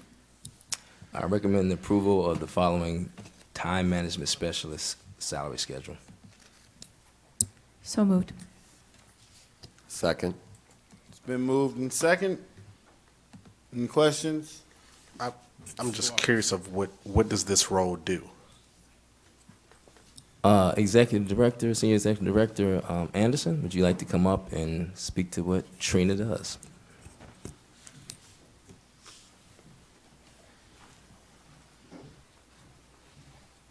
Good evening, board members. This member primarily focuses on the lower level payroll, daily tasks that frees up myself and the administrators to focus on transportation. So it could be something as simple as field trips. We have many field trips 7 days a week, but there's an awful lot amount of paperwork and documentation that has to be processed, corralled, if you will. So that frees up the administrators to focus on other things. And also, she works closely with other departments, payroll, human resources, on some of the driver or repair or mechanic related things. And again, that provides the leadership team more time to focus on transportation. So it's a lot of documentation, paperwork that she handles, and that provides the leaders time to focus on other higher level things. I might add, Board Member Walker, that the complexities of transportation are enormous in terms of how we pay, and we've had a lot of not bonuses or attendance bonuses, but we had a lot of payroll issues in general until she took over this space. So we really don't have transportation payroll issues anymore because she's in that space and she's been incredible. It's a different space than the rest of the specialists in the rest of the district because of the 7 days a week, people are coming and going, and trying to put together an amalgamation of your regular time versus field trip time versus weekend time. And so that's kind of where that role is. So how does this role differ from the transportation logistics specialist that's paying $23 an hour and this one's paying $31? It's more focused on payroll, and as Dr. Lawrence just mentioned, our contracts, for example, the driver's contract, we have attendance bonuses, daily field trips. It's a little bit more complex than what a logistics specialist would be able to handle. So, for example, if the holiday, we will have field trips. This the volume, not only the volume of work, but the complexity, working on the contract, resolving if a field trip should be paid at an hour and a half versus 2. That's the primary difference between the position you mentioned in the payroll, the team leads. So my last comment is, I can appreciate the role. I think my issue comes that we have other staff that do other roles as well that have stayed at the same pay schedule of $21 for the last 3 years, where their supervising staff that are making higher than them. So I would take that in consideration, but I welcome it, but I will be voting no on it. Hey, thank you for your feedback. There's another group there, the transportation DSSs, that we think, to your point, we think that's a salary schedule adjustment too, because they're DSSs and they do things differently than the academic folks or folks in other spaces of the organization based on the nature of what happens at transportation. So I think, to your question, we need to evaluate all of that, and that actually was a request by Dr. Goodwin before. We have a committee that's dedicated to that. We put that together in the first board review session when Ms. Wick-Gagne was leading that. So we have a team of people that's working on that whole process. Dr. Goodwin. Is this a new position? Yes. Was it posted? Yes, ma'am. How many applicants? I'm sorry? How many applicants for? We had 3. It was posted previously under another name, but we had 3 applicants, including Ms. White. Okay, so the one that we are approving today, that salary schedule, is that one being posted again? Or are we just moving someone into it? Is my. We were going to move someone into it. Can you speak to that? I think it would have to be posted. We do have a policy that says if there's an opening, that you have to apply and go through those steps for it. So I know we're just doing this is just for the salary scale today, correct? Yeah, we did interview 3 candidates for the position, so. Hey, Dr. Gillen, let me check. This is for the salary scale, This but is is just she on the HR agenda to be placed in that role, or is this just a salary schedule? This is just the position in Yeah. the salary schedule. Okay, all right. Yep. Good. So, Any other questions? No? Thank you, Mr. Anderson. Appreciate you, sir. Any questions on the motion on the floor? Seeing none, may we have a vote? President Smith, Yes. Ms. Wick, Yes. Dr. Goodwin, yes. Dr. Bailey, Yes. Mr. Lacy, Yes. Mr. Walker, No. Ms. Reinhardt, Yes. Mr. Nicholas. Yes. 7 yeses, 1 no. Thank you. Next recommendation, Dr. Lawrence. I recommend approval of the following contracts in Section G. So moved. Second. It's been moved and seconded. Do we have any questions? Dr. Goodwin? I like to pull Sentinel until after exec session to No? be voted on after exec session. I'd like to just speak to the attorneys on it. That is fine. Mr. Walker? Can we vote on catapult separately? That is fine as well. Any other questions?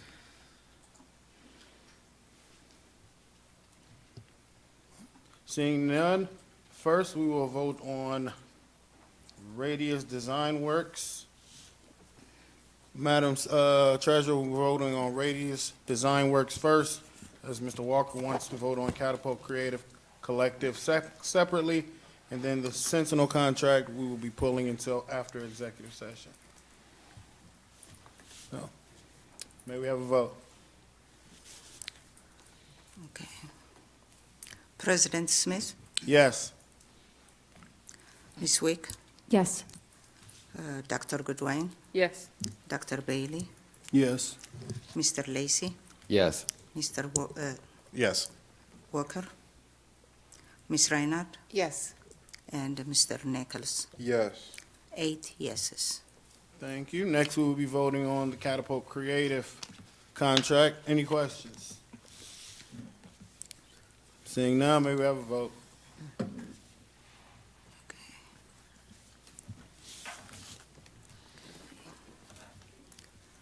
President Smith, Yes. Ms. Wick, Yes. Dr. Goodwin, Yes. Mr. Bailey, Yes. Mr. Lacy, Yes. Mr. Walker, No. and Mr. Nicholas. No. Left, Ms. Reiner. Skip Ms. Reiner. Ms. Reinhardt? Yes.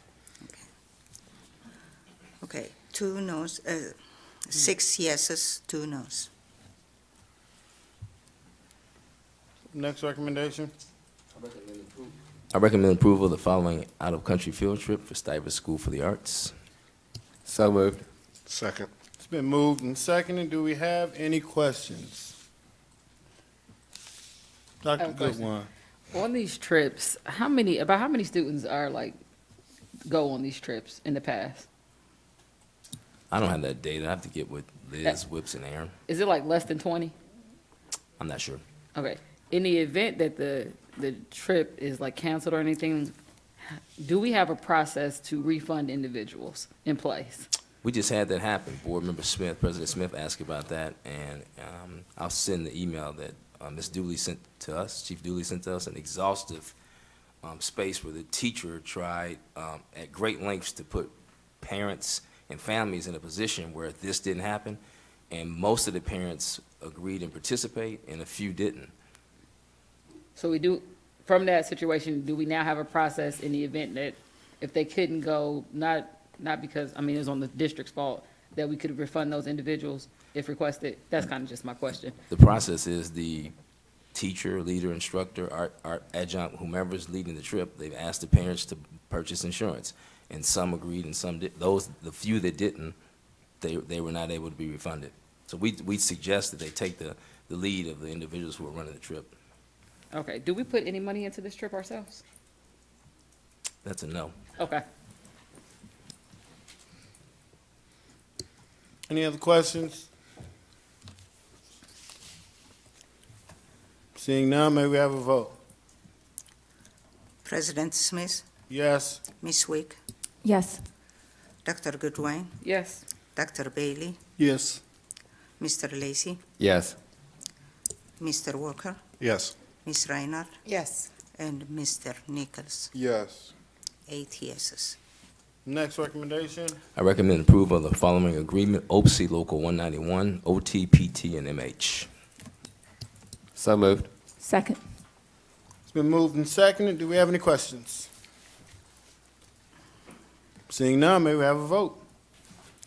President Smith, Yes. Ms. Wick, Yes. Dr. Goodwin, Yes. Dr. Bailey, Yes. Mr. Lacy, Yes. Mr. Walker, Yes. Ms. Reinhardt, Yes. Mr. Nichols. Yes. 8 yeses. Your next recommendation, please, Dr. Lawrence. I recommend approval of the following agreement, Local 766, the interpreters. So moved. Second. I'll second that. It's been moved and properly seconded. Do we have any questions? Seeing none, may we have a vote? President Smith, Yes. Ms. Wick, Yes. Dr. Goodwin, Yes. Dr. Bailey, Yes. Mr. Lacy, Yes. Mr. Walker, Yes. Ms. Reinhardt, Yes. Mr. Nicholas. Yes. 8 yeses. That concludes your recommendation, Dr. Lawrence. President Smith, it does. Appreciate you, sir. Moving right along. Madam Treasurer, your first recommendation, please, ma'am. I recommend the approval of temporary advance as reviewed last week. So moved. I'll second that. It's been moved and properly seconded. Do we have any questions? Seeing none, may we have a vote, please? President Smith, Yes. Ms. Wick, Yes. Dr. Goodwin, Yes. Dr. Bailey, Yes. Mr. Lacy, Yes. Mr. Walker, Yes. Ms. Reinhardt, Yes. and Mr. Nicholas. Yes. 8 yeses. Your next recommendation, please, ma'am. I recommend the approval of the monthly financials for December as reviewed by the Finance Committee on Thursday. So moved. Second. It's been moved and seconded. Do we have any questions? Seeing none, may we have a vote? President Smith, Yes. Ms. Wick, Yes. Dr. Goodwin, Yes. Dr. Bailey, Yes. Mr. Lacy, Yes. Mr. Walker, Yes. Ms. Reinhardt, Yes. Mr. Nicholas. Yes. 8 yeses. Your next recommendation, ma'am.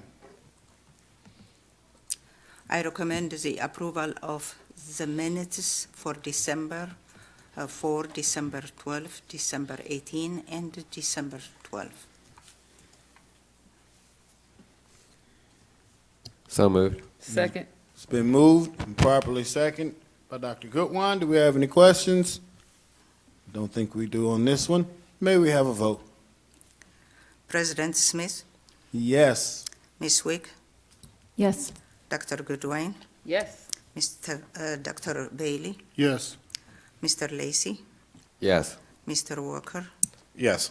Ms. Reinhardt, Yes. Mr. Nicholas. Yes. 8 yeses. Next recommendation. I recommend the approval of the following donations as reviewed last week. Thank you, donors. So moved. It's been moved. Do we have a Second. second? We have a second. Any questions?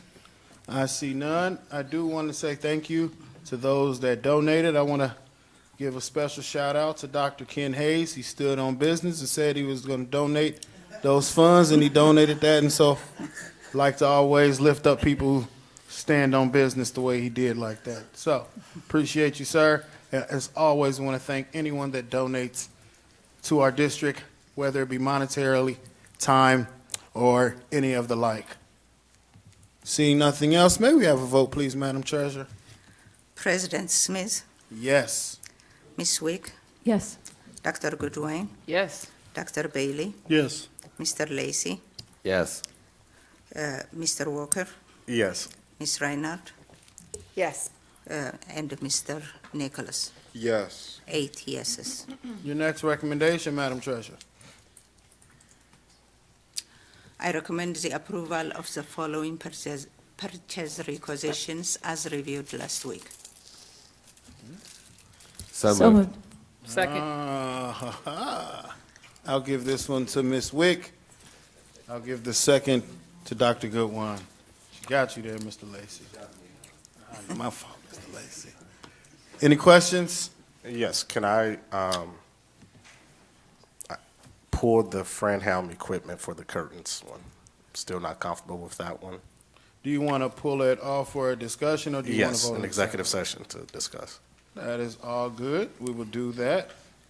Anything else from anybody on purchase requisitions? For clarity, I'll ask legal if that's actually a discussion matter in executive session or I was gonna tell you, parliamentary. you can't discuss that one, not the way Okay. you said it. Then I would just pull You it can to just vote pull it on for it. separately. That's There still you will go. vote. Look at my man, getting it. I mean, you can ask for it to be tabled to the next meeting, but you just need someone to go if you don't want us to vote on it today. I mean, we, All to right, we can be, just discuss it too. to be totally honest, even if we vote on it, I'm still voting no. So it's up to you all on how you want to do it. If you want to vote on This it is your separately. thing right now. Whatever you want to do is. Do you want to have a discussion? You want to have a on it? discussion on it, or do you? I Just, mean, we can. I just feel like curtains is not needed. okay. And So you want to have a discussion on it? So Yeah, after that's this fine. motion is over, then we'll go to that. So one. yeah, we can have a Okay. discussion on it. Anybody else want to say anything about the curtains? Not yet, because we in a motion. Oh, we already had a second. Do we have a second? Yes. Yeah, we had the second. We can still, then we can talk about the motion. Well, no, he asked to pull that for a different conversation. So Yeah. you want to do the conversation now? No, we can pull it on We still can to have vote on this as a separately. motion. We can vote on this first, and we can vote on the other ones. It's You already have it been your way. pulled for a separate vote. It's already a not- separate You vote, so I will hold the want- discussion you to the have a separate vote. Yes. Then we will discuss that. Are there any other questions about this motion? You got a lot going on right now, man. Do we have any other questions? All right. Nothing else on any other purchase No one is requisitions? throwing, jumping out there. Oh, look at y'all. Y'all must have somewhere to be tonight. Do. May we have a vote? Okay. President Smith, Yes. Ms. Wick, Yes. Dr. Goodwin, Yes. Dr. Bailey, Yes. Mr. Lacy, Yes. Mr. Walker, Yes. Ms. Reinhardt, Yes. and Mr. Nicholas. Yes. 8 yeses. All right, now we're about to throw the ball back in Mr. Walker's court. Would you like to have a vote on this one, Mr. Walker? Yes, I would. Okay, now would you like to have a discussion, Mr. Walker? Yes, I would. Would you like to start the discussion, Mr. Walker? Absolutely. All right, go ahead, Mr. Walker. Based upon even last week's conversation and further researching this, I don't feel like it's a good investment. I feel like the staff probably there just need further training on pulling the bleachers in to accommodate the building, as well as with the safety concerns of them being out all day. So I'm fine with voting on it, but I will be voting no on it. You must have talked to Mr. Caddy too, didn't you, Mr. Walker? Her and other administrators in the same See, I building. like that Mr. Walker got out there. Any other conversation about, Yes, so I saw the curtains at Thurgood, and although they do block, they are hanging off, so they don't seem like the soundest investment, because even those ones are kind of on and kind of off, where it's bolts holding them into our seat. So I do see what our team is trying to do by blocking that piece off, but I don't know necessarily if they have found a permanent solution for it yet. But, I mean, they were up, but they were just hanging, so. And I shot it over to our business manager to see, like, maybe they should have used garments or something, like, I don't know. I don't know what type of strength is needed to keep them on there, but some of the ones I saw at another location aren't sturdily fixed, so if that's what we are getting, it is a temporary solution. yeah, I saw that same issue at another school over Thurgood Marshall. I did have a question. The proposed material for this at Belmont, would that be the same as what we have at Thurgood? Business manager, can you come on up?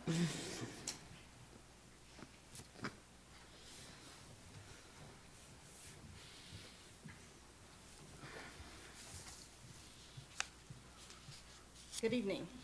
So the proposed curtain for Belmont is going to be different from the one at Thurgood because the one at Thurgood was original to the building.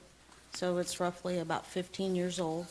And those of you who may have been around during that time, the building projects were built based on low bid.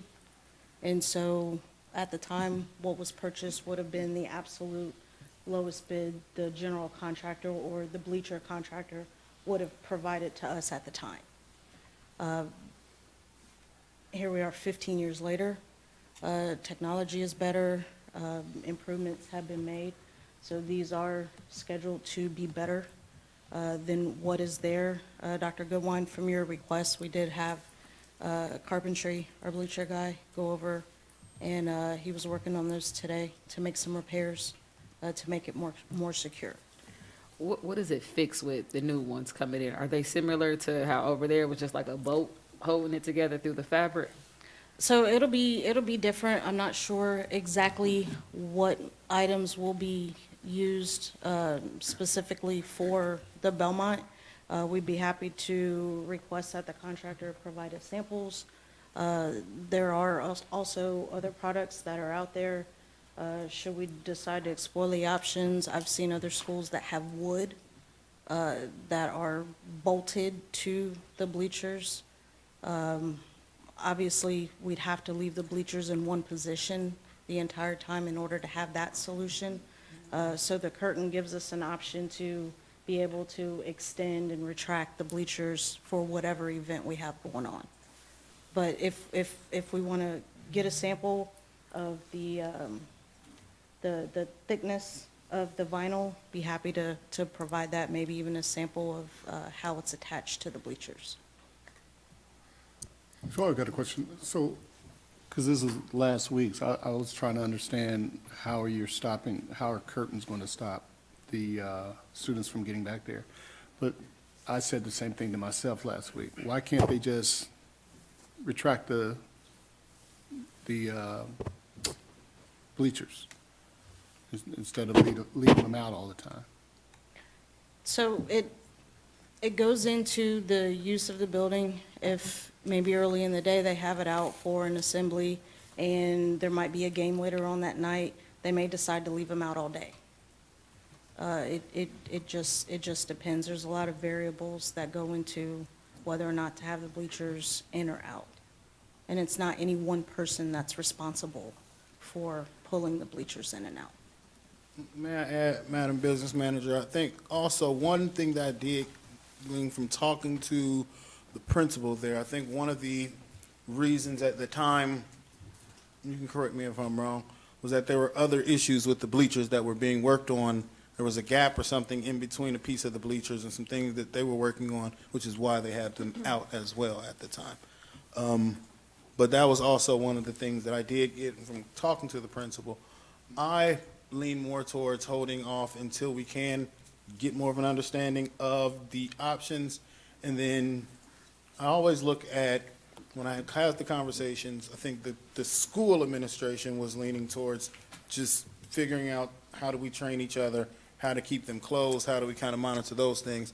So I think I wouldn't want to do something that also creates a clash between our operations and our building staff there.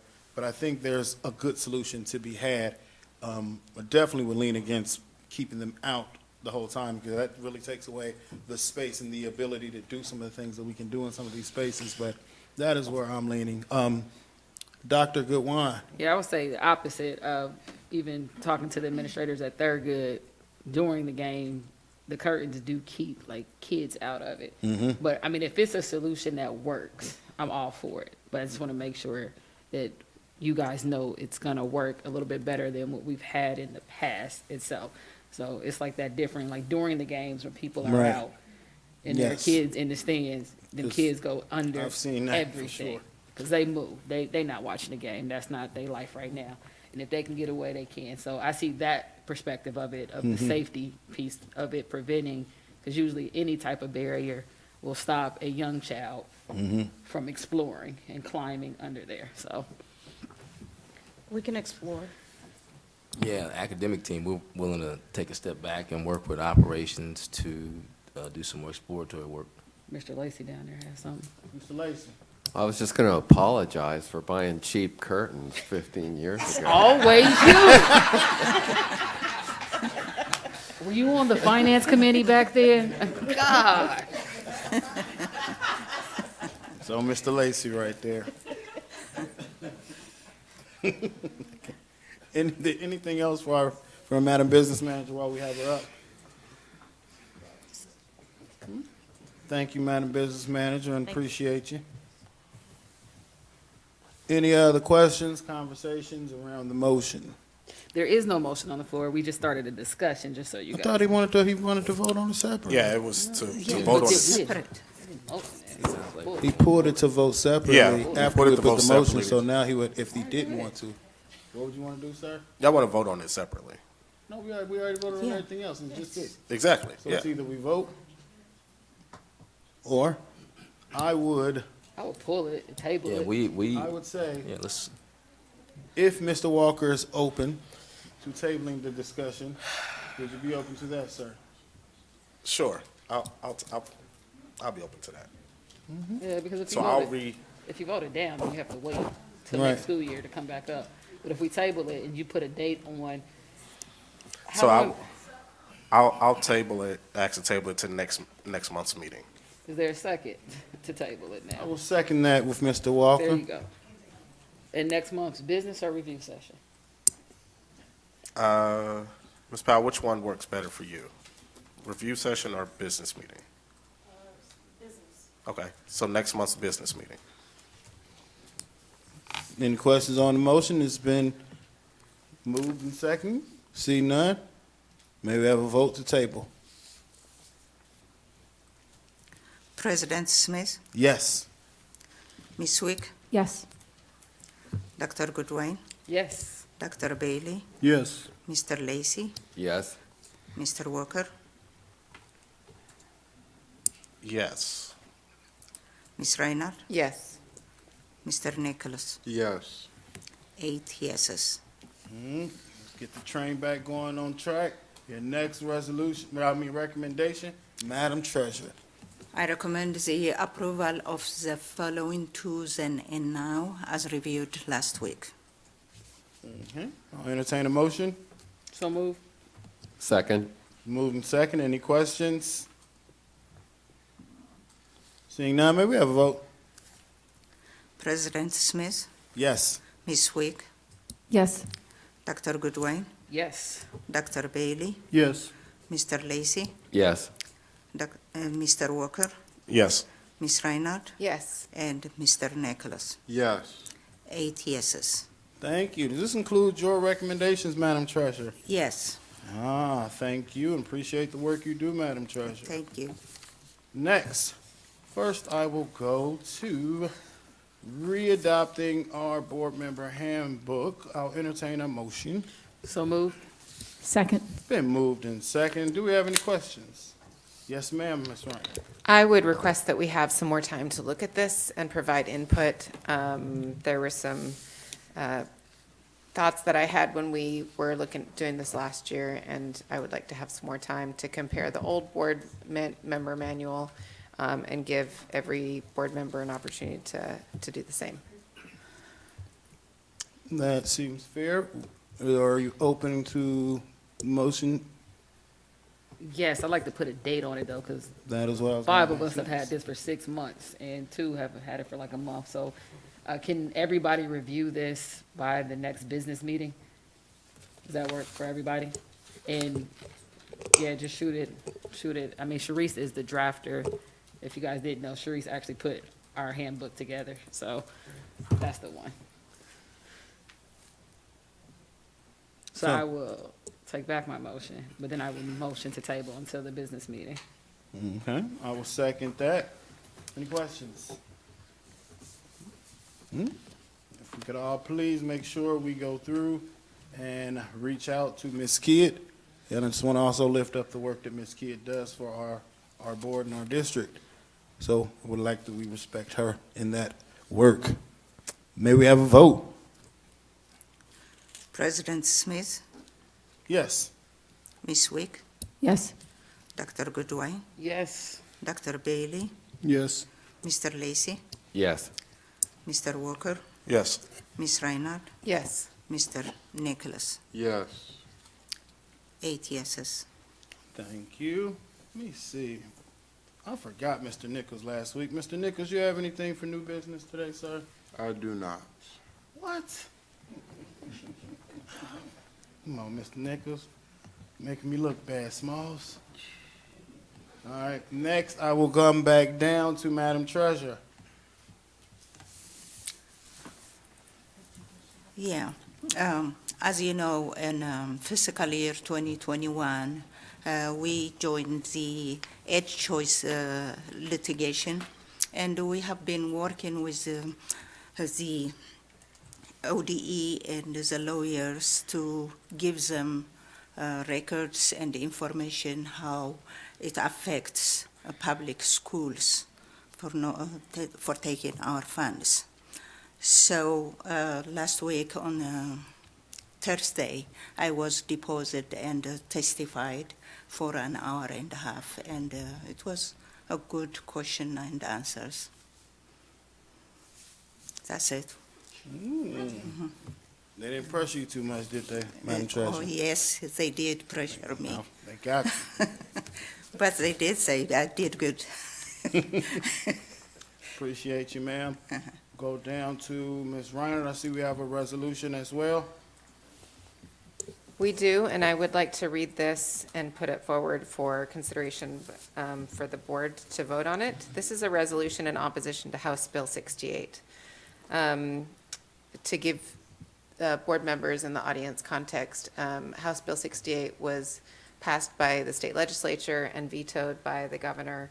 And then last week, the House of Representatives met again and voted to override the veto, and it will be sent to the Senate for the same.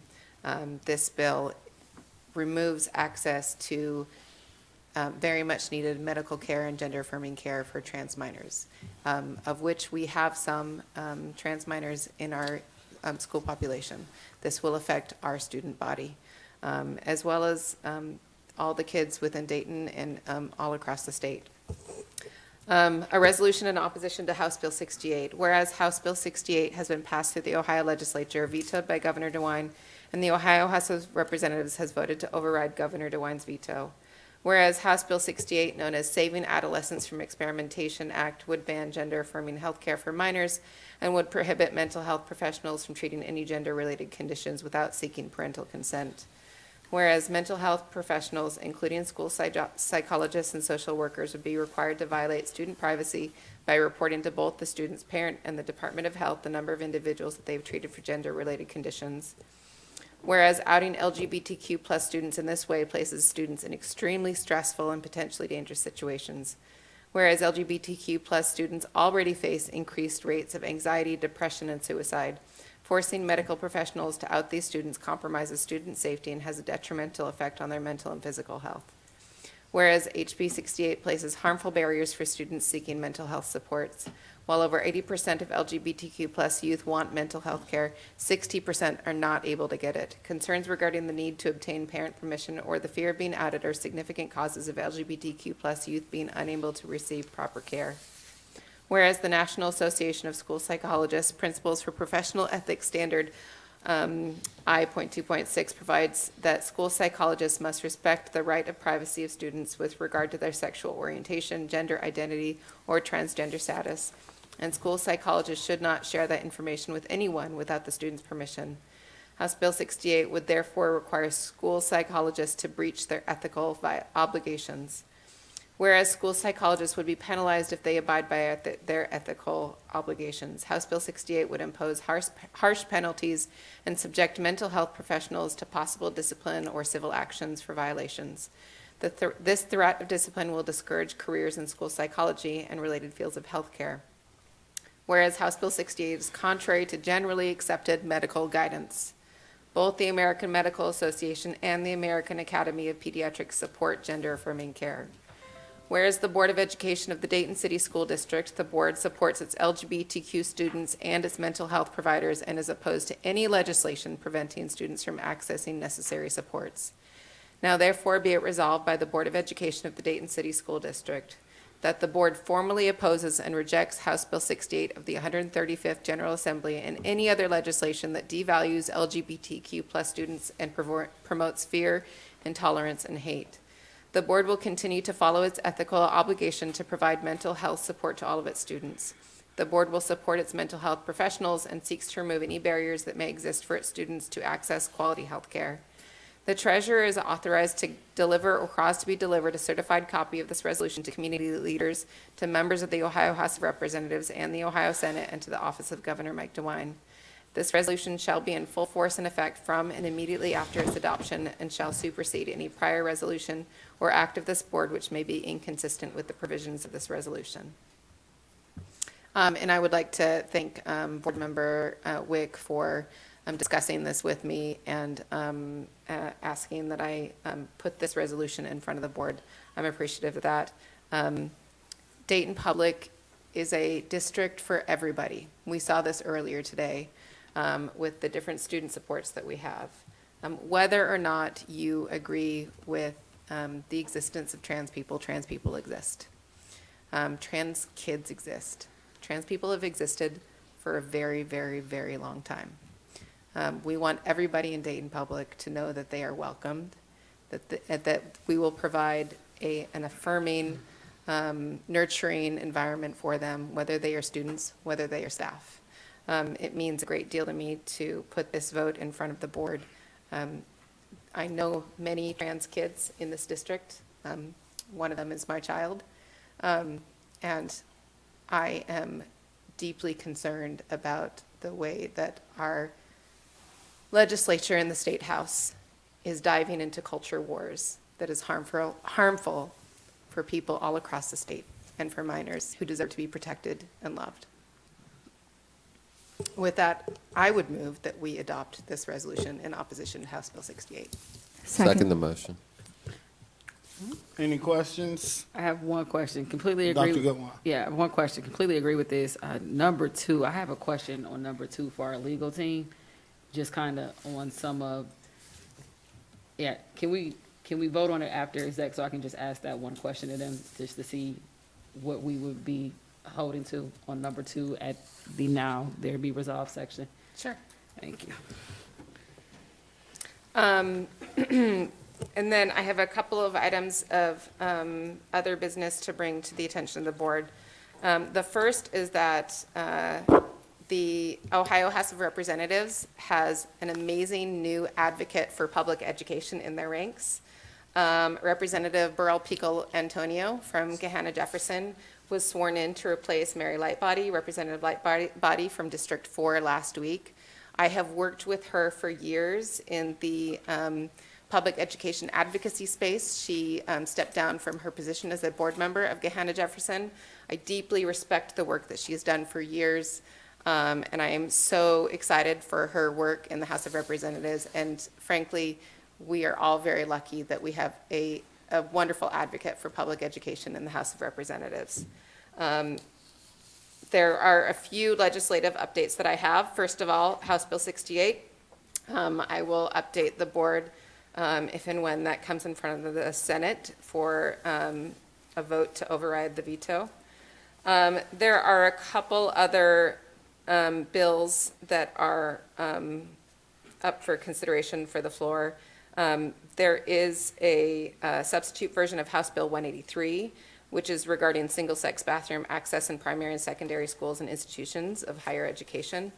Changes in the substitute bill include prohibiting schools and universities from constructing or maintaining a multi-use, multi-gender restroom, creating exemptions to allow custodial and emergency workers, people with disabilities and their caregivers, and parents with children younger than 10 to enter facilities, designed for the opposite sex, clarifying that colleges and universities are not in violation of the legislation unless they knowingly permit individuals to use facilities designated for the opposite sex, and align the measure's definition for biological sex to the definition used in House Bill 68. Again, this is legislation that is unnecessary and harmful. There is no reason. The intent for this legislation is, again, purely to harm those affected by this bill. There is some committee work around some property tax review bills, but I will call your attention to the State Board of Education. They unanimously passed a resolution to oppose moving the State Board of Education from their offices co-located in downtown Columbus with the Department of Education and Workforce to the campus of the Department of Agriculture in Reynoldsburg. The board cited the state's constitution, which directs that the board have its headquarters in the seat of the state government. And after they passed the resolution, the State Board of Education accepted a motion to invite the director of the Department of Administrative Services to their meeting to explain the reasoning behind the proposed move. Thank you for the OSBA on those legislative updates. I'm grateful that I could bring that attention to the board. There is a new OSBA president, Sally Green, from Tusky Valley. She is a friend of mine. She deeply, deeply loves her district, and she is so excited to serve the state as president of the Ohio School Board Association. She's going to do a fantastic job, and I thank her for her service. And beyond that, I don't believe that I have anything else, except stay warm. It's very cold outside. Thank you. And just for those that are watching, Dr. Goodwine asked that we would hold off on the vote on the motion that was on the floor, so we will hold that until after executive session. Correct, Dr. Goodwine? Yes. Now, with that, can I go over to this side of the dais, to my right? Dr. Bailey. Don't actually have anything today. Thank you. I know. Not today. I know, I'm a Baptist preacher, but I don't have anything today. Can we go over to Mr. Walker now? Thank you. I did want to clarify, last week it was Horseman, not River's Edge, that I had attended with the kid that was going to dunk on me. So did want to clarify that. And secondly, I did go out today to Thurgood Marshall, Belmont, and Ponitz for PD. Thank you to Chief Sheehy, who sent those over. I did have a question, though. I did not see principals. So were they in separate professional developments and not? Gotcha. Divers. Okay. And I do want to say that I did enjoy Mr. Anderson's PD over at Thurgood Marshall, as well as the others. His, I think, was a little bit different because it was transportation and things like that. One of the feedbacks that I did hear from staff is that hopefully the next one we can provide them some meal options or snacks and refreshments, because I think they was going to go neck and neck with the lady who was holding the snacks. So that was a piece there. Secondly, let's see. Chief Jones, if you could, still wanted to see the parent mentor job description as well. If that ever comes back up, I still want to be mindful of that role. And other than that, enjoy your well-deserved snow day tomorrow. But I know work will be waiting for students come Thursday when they return. Thanks. Thank you, sir. Dr. Goodwine. Thank you. First, I want to give a shout out to my sorority. It's Founders Day today, so, we're trying to wrap this up and get on with our celebration. Zeta Phi Beta Sorority Incorporated. Thank you very much. Second, I do want to just take a moment to really uplift the family of David Lytle, who was a very big impact individual at the city of Dayton. He was one of the individuals that led the charge and fight to make sure minority businesses were seen and had fair opportunities in every space. He recently passed away Friday, and his services was today, and he is just one of the few legends we had left that is now gone beyond us. So again, shout out to all the work he did. I know his family's going through a time right now, but he will definitely not be forgotten for just a minute. Even up until his last days, he still continued to fight on for rights, and he's done it for over 50-plus years over there at the HRC in the Minority Business Center. Next, the MLK Day was yesterday. Several of us was out at the march, and we were bundled up, and we were moving. We were the best speed walkers that the city has seen. I think we got that march done in less than 20 minutes from the Drew Center downtown, because you got to keep moving to stay warm. I will say I was a little disappointed that as a district we didn't have much going on. I did definitely miss seeing Ms. Worley's Day of Giving that I've seen in the past happen. But I am happy to see that so many of us did at least show up to that. I do hope in the future, when we get to this time next year, that if we have a table, I would much rather sit with more students than I would with the people to the left of me, and we could just intermingle in, because there was a great speaker yesterday, and I think our students like Mr. Nichols, missed the opportunity to hear from a person that was a part of the board that put on the first march in the city of Dayton. And I think that those type of individuals, we are seeing less and less of them as the years goes on. And we've had our chance at it, and we get all these opportunities, but I would much rather pass my seat to someone else who's never seen that type or had that type of interaction. So I do hope we can do that moving forward.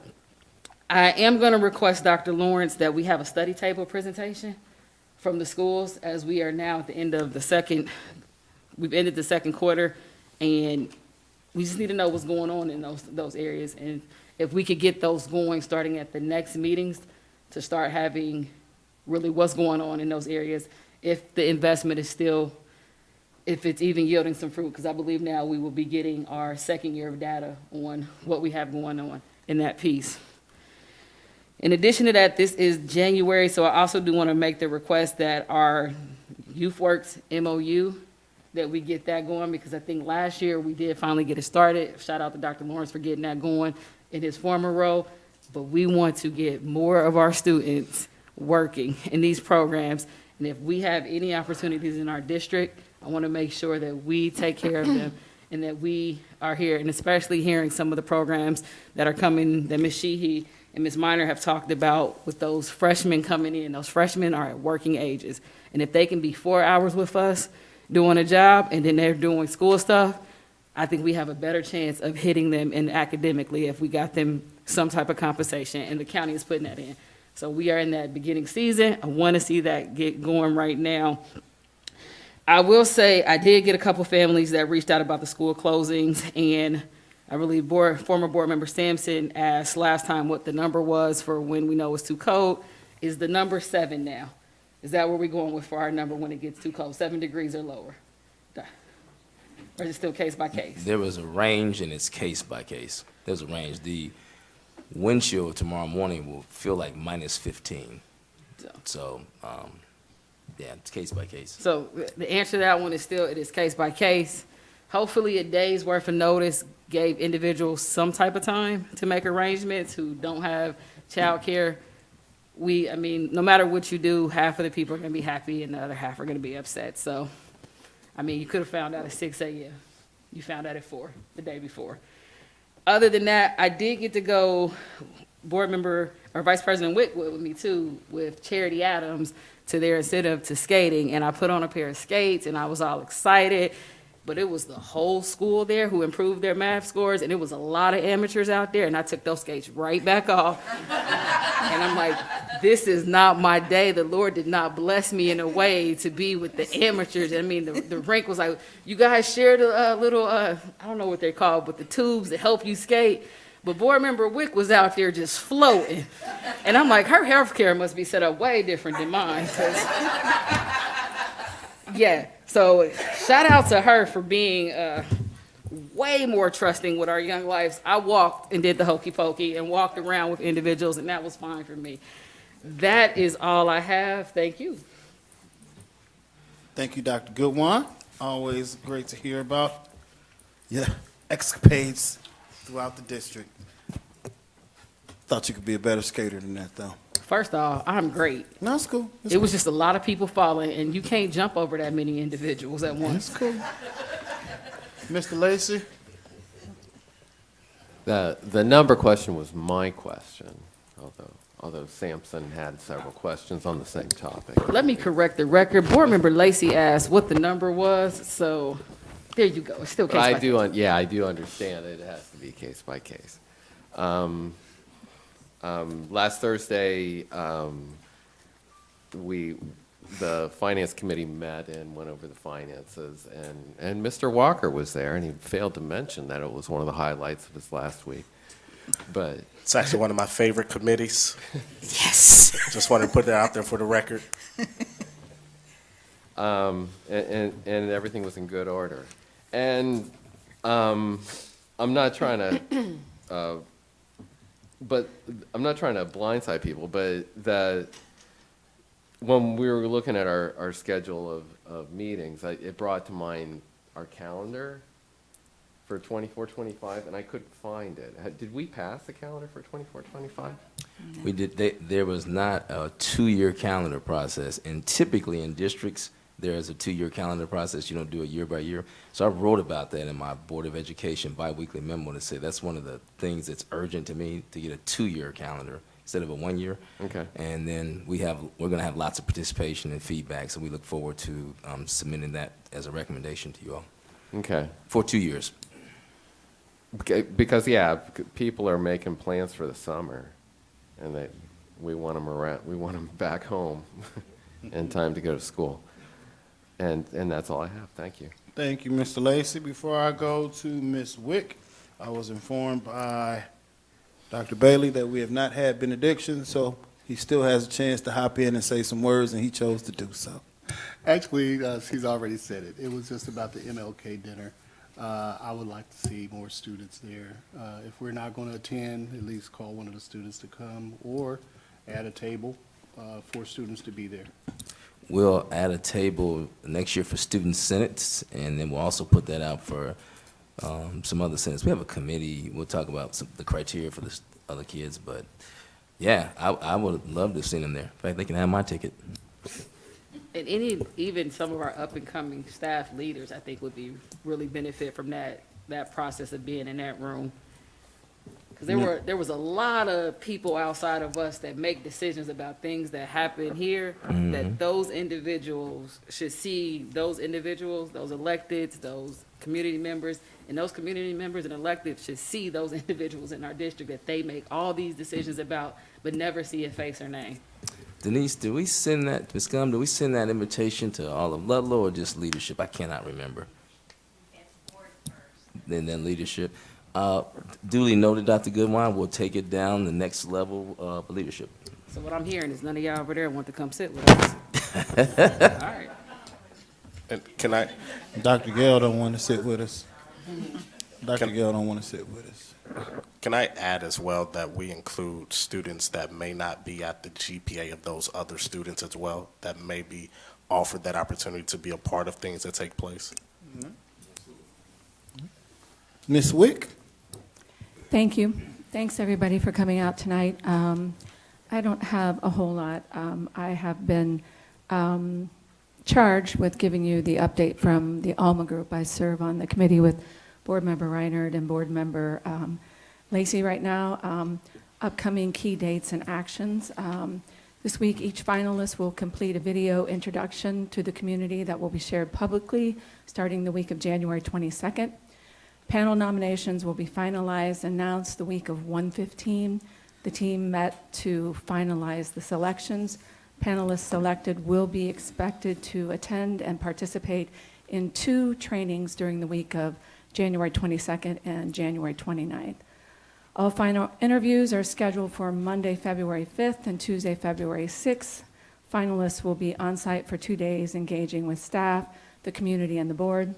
The final board interview will be the afternoon of Tuesday, February 6th. The board's final debrief and final selection will be sometime in February, shortly after those final interviews have been completed. Specific details with times and locations of interviews will be shared with panelist members in the coming week. Once interview schedule has been finalized, once the interview schedule has been finalized.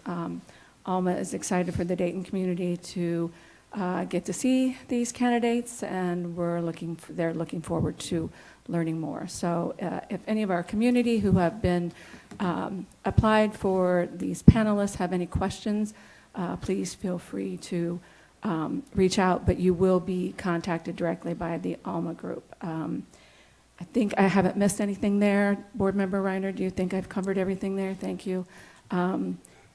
My personal update is roller skating was really fun. Anytime I have the opportunity to go out and be with the kids in the community, it's really the most enriching, rewarding experience I get in this work, even though, yeah, they were going all sorts of different directions. So, but it really was fun. Thank you to Board Member Jocelyn Reiner for your work in drafting and creating this beautiful resolution. I appreciate your collaboration there and working with me. Thank you. And thank you to the entire board. I think that, again, we're going to have a great board this year, and I'm looking forward to the work. Thank you. Dr. Lawrence. Yeah, I'd like to start off by thanking Jason Enix. He's the superintendent of Heber Heights Public Schools. We brought Akeisha Sheehy on after July 10th, and he did not have to release her from her contract. She is nothing short of spectacular. She and her team put on this professional development, which offered choice to the entire district. And as I traveled around the district, I heard nothing but really positive comments. And so I really appreciate Jason allowing you to get out of your contract and come back home and help us do what we do. Shelley Dinsmore, I just want to say kudos to you. As the new executive director of OAC, you're amazing. When I go down and meet with you on Friday sometimes, I have to stand in line, ladies and gentlemen. There are people lined up waiting for her. And she really is doing a great job of working through one of our core guiding principles of the 5 C's, which is culture. You can really see the culture down there changing rapidly since you've gotten an opportunity to take control of that space. And I appreciate you and all the work that you do, and you're an amazing addition to the academic team, because when we say all, as Lisa Minor would say, we mean all kids, and that means students who are in OAC, so we appreciate you. Eunice Brevik, thanks for joining the team. Operations, thanks for this morning. Joe and Alex, thanks for taking on my calls over the weekend. I'm sorry to bother you, but I appreciate it. You guys pick right up, no matter what time it is. And I just want to say that, Tommy, do you need to ride home? Yes. Well, I want to let the board know that I'm going to have to leave. I cannot do executive session because I have to take Tommy home.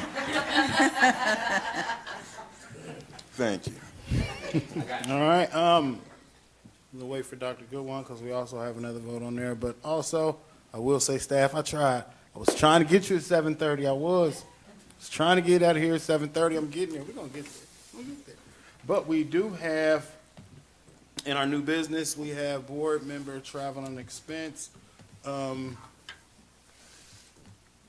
here, I will say that I do hope we get the handbook. Make sure we get that covered. Make sure you're watching some of those.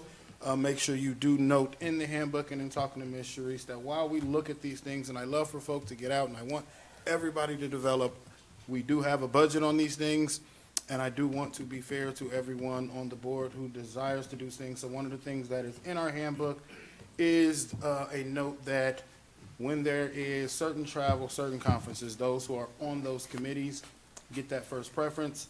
So that also means that those on those committees, make sure you're being diligent and watching for these things and understanding that if you aren't going to that, there may be other board members who desire to also get out and about and learn and bring things back to our board.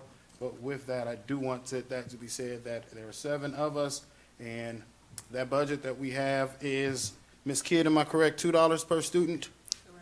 $2 per student, and that goes to everything that we do as a board. So wanting to be mindful of that as we move forward. So I will entertain a motion to accept our board member travel and expense. So moved. It's been moved. Did you say so? Oh, Dr. Bailey says second. It's been moved and second. Any discussion? Seeing none, may we have a vote? President Smith, Yes.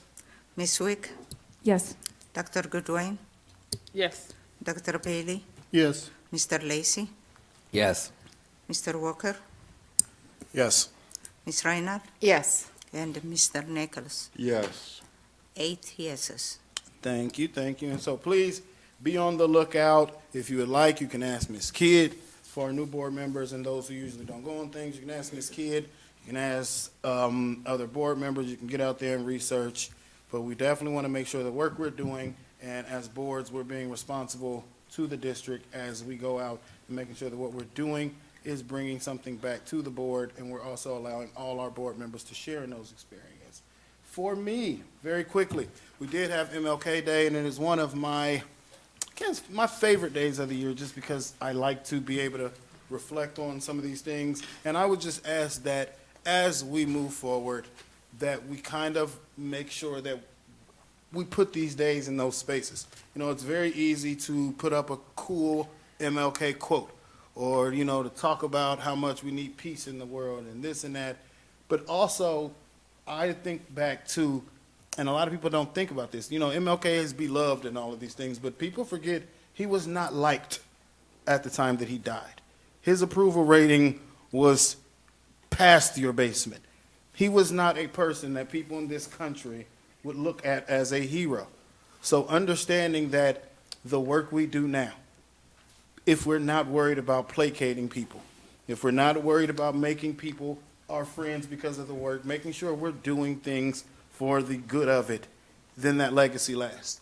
Because Dr. King wasn't doing work to make people happy.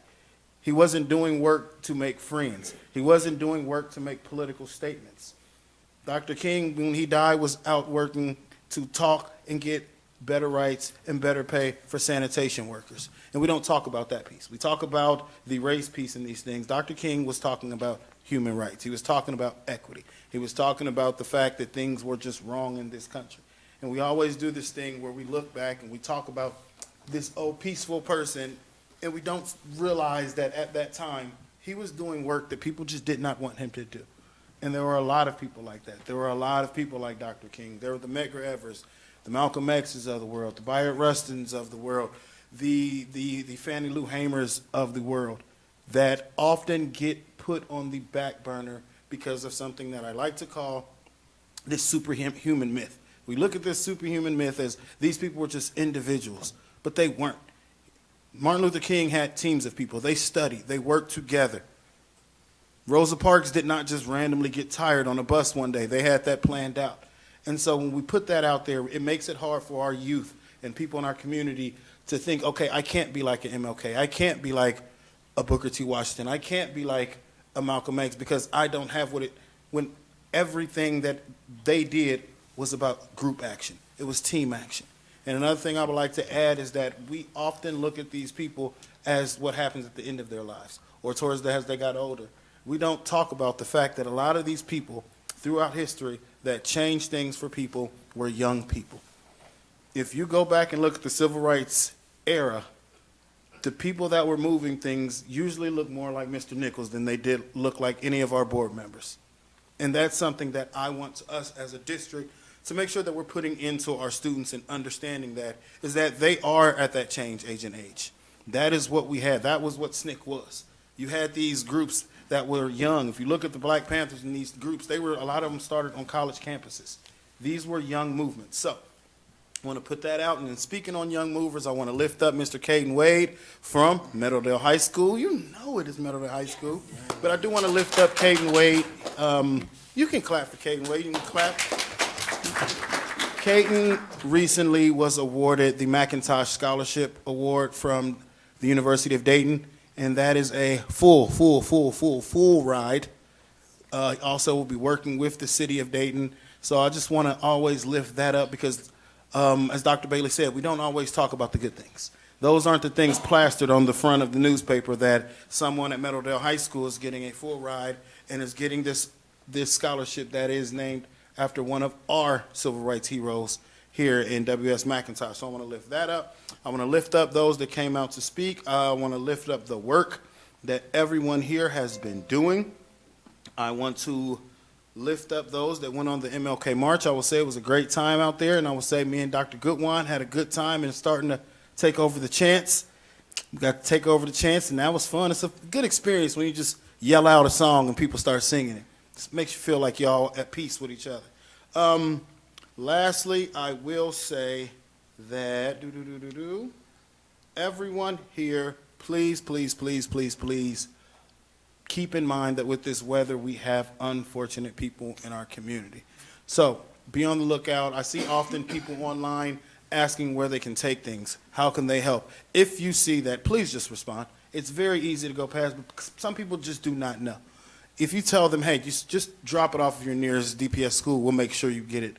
It gets where it needs to be. Because people want to help right now, and I think it behooves us to help people when they want to help us. So please help us with that. And with that, that is all I have. So, our favorite phrase. Oh man, it wouldn't come up. I was trying to cue it up so perfectly. Pursuant to section 121.22G2 of the Ohio Revised Code, I move that this board go into executive session. This meeting is being held to consider the appointment and employment of a public employee. Also, we will be conferring with our attorneys and confidential business information. Second. Did you move it? I'll entertain a motion to move into executive session. So moved. You said I moved. Did I say move? I did say it's moving there. You've been doing that. Dr. Goodwine seconded. Any questions? No questions. Let's have a vote. President Smith? Yes. Ms. Wick? Yes. Dr. Goodwine? Yes. Dr. Bailey? Yes. Mr. Lacy? Yes. Mr. Walker? Yes. Ms. Reinhardt? Yes. And Mr. Nicholas? Yes. 8 yeses. It's not going in there. All right, we'll meet you all next door. See you all later. Appreciate you all. Thank you for joining us. Stay warm. Thank you for having me.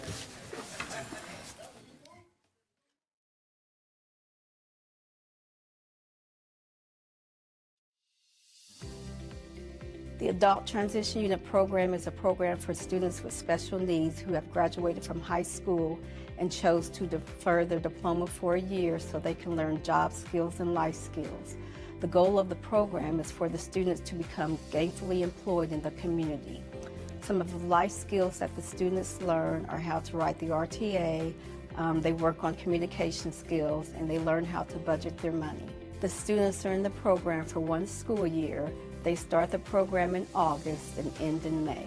The students learn job skills by volunteering at 3 different sites: Sinclair Community College, the University of Dayton, and the Gospel Mission. At Sinclair Community College and the University of Dayton, the students work in the dining hall where they learn customer service skills, serving customers.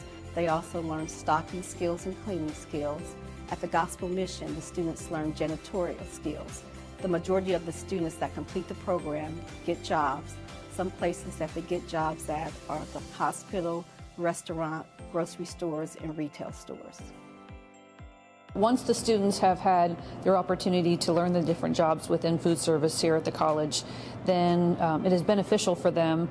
They are able to go out and market themselves to the different food service employers and the Restaurant Association to let them know that they have worked in the front of the house, washing tables and greeting with the customers, and vice versa in the back of the house, how to do all the stock and inventory all the way to closing out at the end of the day, taking and mopping and doing all the trash and everything. So as a benefit for them as they apply within the restaurants, then that gives them the ability to let them know that they've been trained in those duties. As a contractor here at Sinclair, we have enjoyed tremendously the students coming in on a weekly basis, helping us with our day-to-day operations. And I think the benefit and the partnership that we have with the Dayton Public School Systems is a wonderful program, and we hope that it continues on so we can have these students be able to go out into the general population and get jobs. Goodwill Easter Seals are proud partners with Dayton Public Schools in helping them enrich their lives for better futures. As a job developer, we assist the students with developing work-related skills for competitive employment within the community. We meet with them each Friday. In addition, we discuss and demonstrate potential job openings, get to know each person and what their interests are.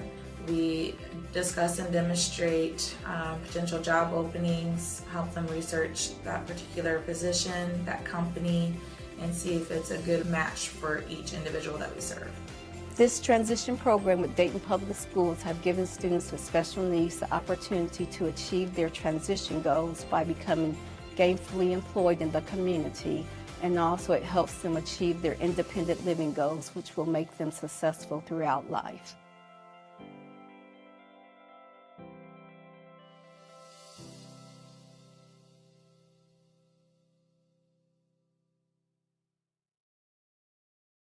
Project Surge is a transition to work program for young adults with disabilities. It is a unique program that is 1 school year in length. During that time, the students will participate in 3 targeted internships based on their interests and strengths. They will acquire competitive, marketable, and transferable skills through their internships. Some of the duties that they might participate in are cleaning, assisting patients and staff, delivering supplies, transporting patients, cooking, fixing things throughout the hospital. And then through these tasks, they learn valuable life skills such as how to handle constructive criticism, teamwork, appropriate communication for the workplace, critical thinking.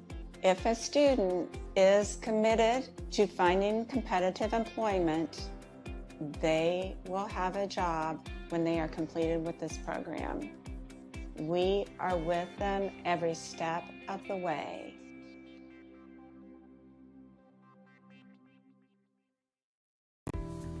So when you first walk in this particular building, what you're going to see is you're going to see bright, open spaces, clean floors.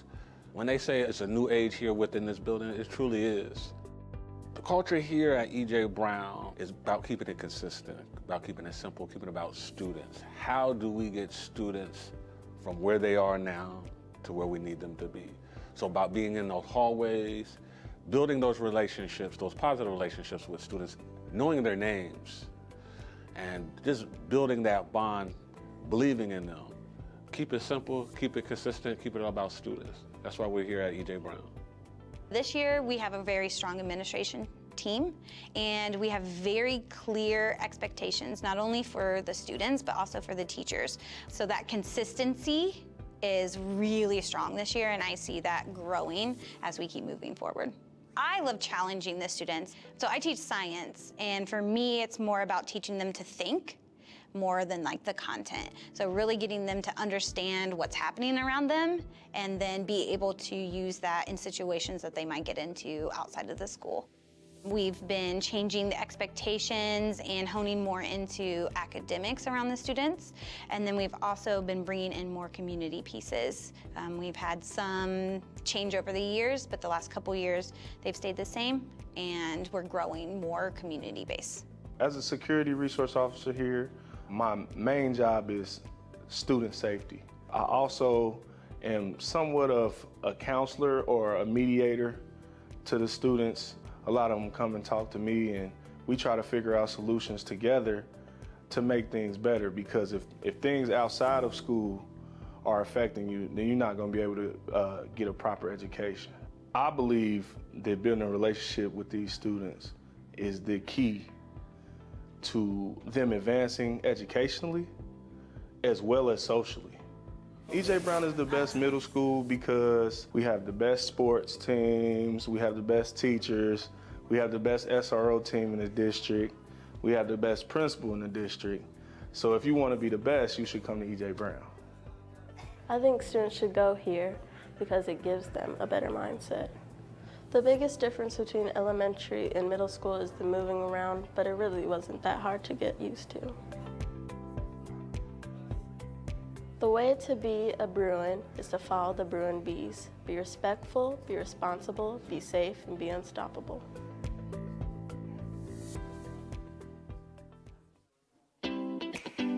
Hi, my name is Penny Bain. I'm a grandmother of 2 children that attends Ruskin Elementary School. I love things down here at Ruskin because I just feel like it's a loving, caring school. They offer so much. It's the love that they get. It takes a village to raise a child, and this is a village. There's a custodian here, Mr. Body. He gives them like fist bumps, and he makes sure he gives every child one before they enter the school.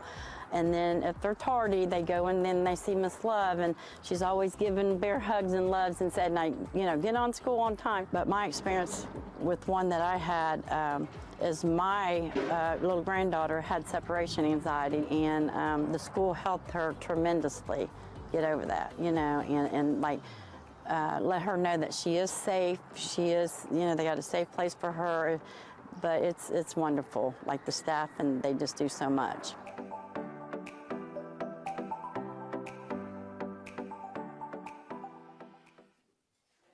Hi, my name is Marisha Collins, and I am a kindergarten teacher here at Kemp Elementary School.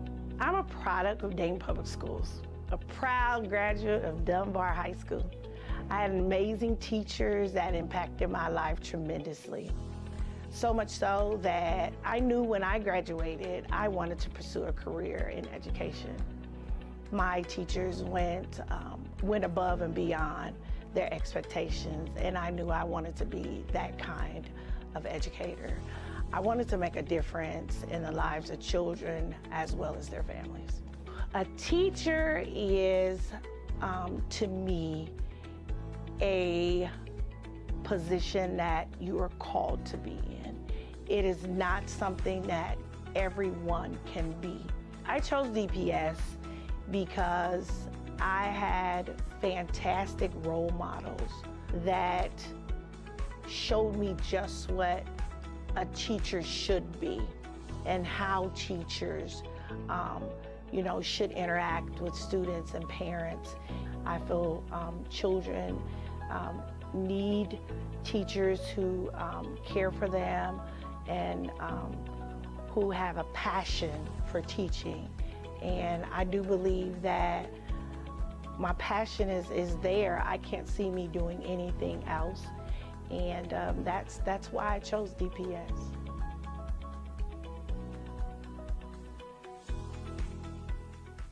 Hello, I'm Dr. David Lawrence, Interim Superintendent of Dayton Public Schools. It is really good to be here with you today. This is my first address to the entire school community, writ large, since convocation. And so we have something we'd like to share with you. So the academic team that we have here has worked closely with Learn to Earn, the Omega CDC, and other community groups such as the NAACP to develop an academic action plan. Now, this is important for the entire Dayton Public Schools community, the We Are DPS, all 2,300 employees. And why? I want my folks in operations, I miss you, and transportation to know the basic things that we're working on in academics to begin this enormous transformational turnaround in Dayton Public Schools. So that means we all should be saying the same thing about what we're working on to get better within Dayton Public Schools from an academic standpoint, and also overall, the things that we do around our 5 core principles, the 5 C's. And one of the 5 C's is culture, and there's a big thing we're going to be working on. So here it goes. The first thing I want to talk about is culture and climate. And in culture and climate, we wanted to have a safe and supportive school environment. And so we understand that we still have work to do there, but that is a really big thing that we're working on. So when you're out and about, you can tell people that we're working on culture and climate. We're also focused on 3rd grade reading.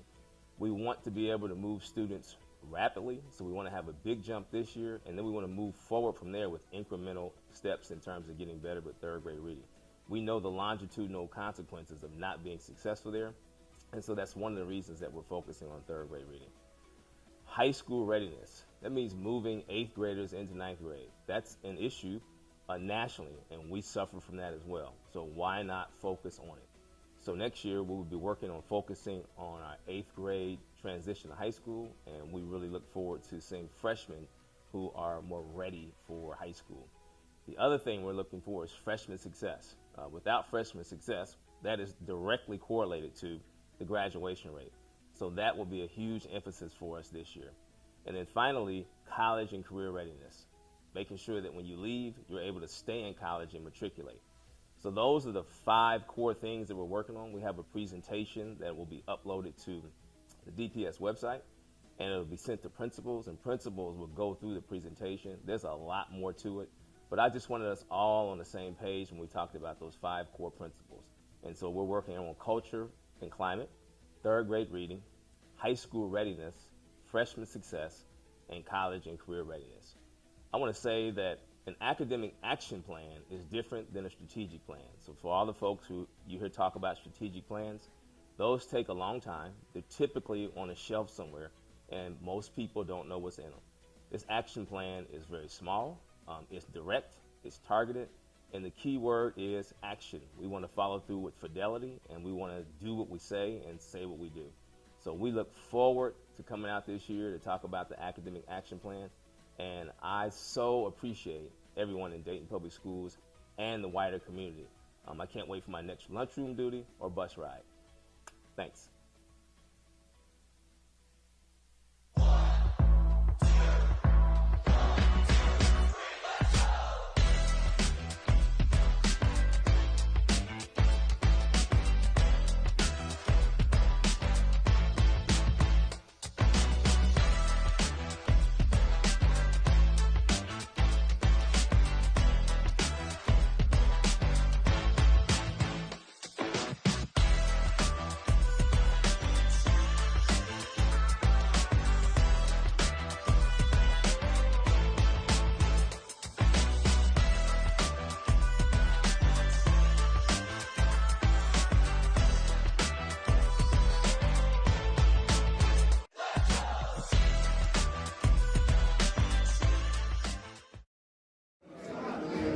Success looks like me.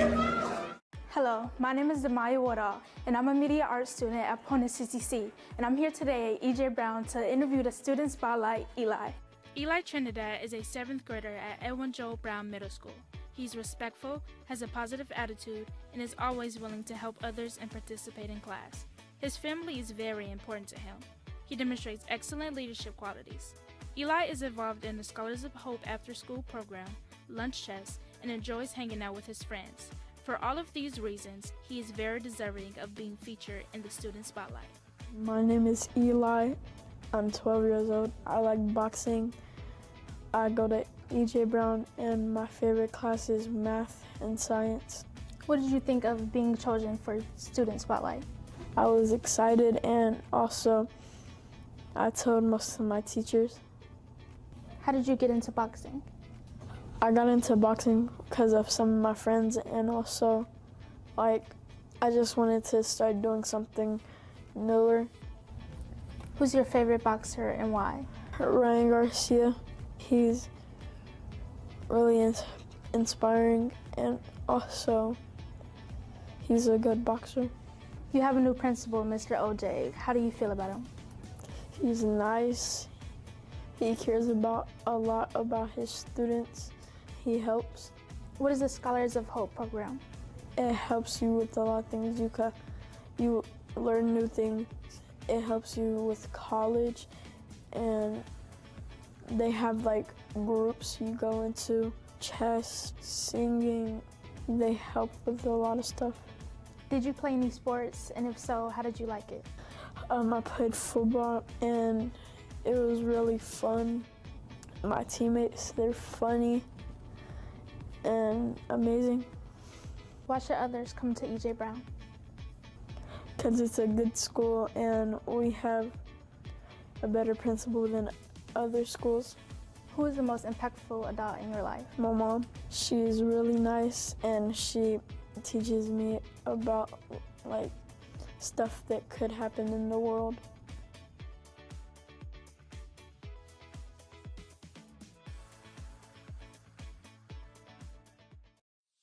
My name's David Beard. I'm the Director of Transportation Fleet Maintenance. It's very much so a team environment. I work with in my opinion, some of the best mechanics in the business. They're all highly focused on safety. We've got positions from entry level all the way up through administration. There's room to grow. It's just a great environment to work with. From a transportation standpoint, we're the first and last touch with these kids every day, with the drivers and the school bus equipment. We really focus on making sure that they're safe, and they're safe to get to school and safe to get home from school. And my guys are extremely focused on that, and it's very satisfying that we've been able to do that. From tires to brakes to structure to electronics to monitoring to GPS, you know, we have lots of systems in place for the safety of the students, the drivers, making sure that those buses are 100% ready to roll and safe.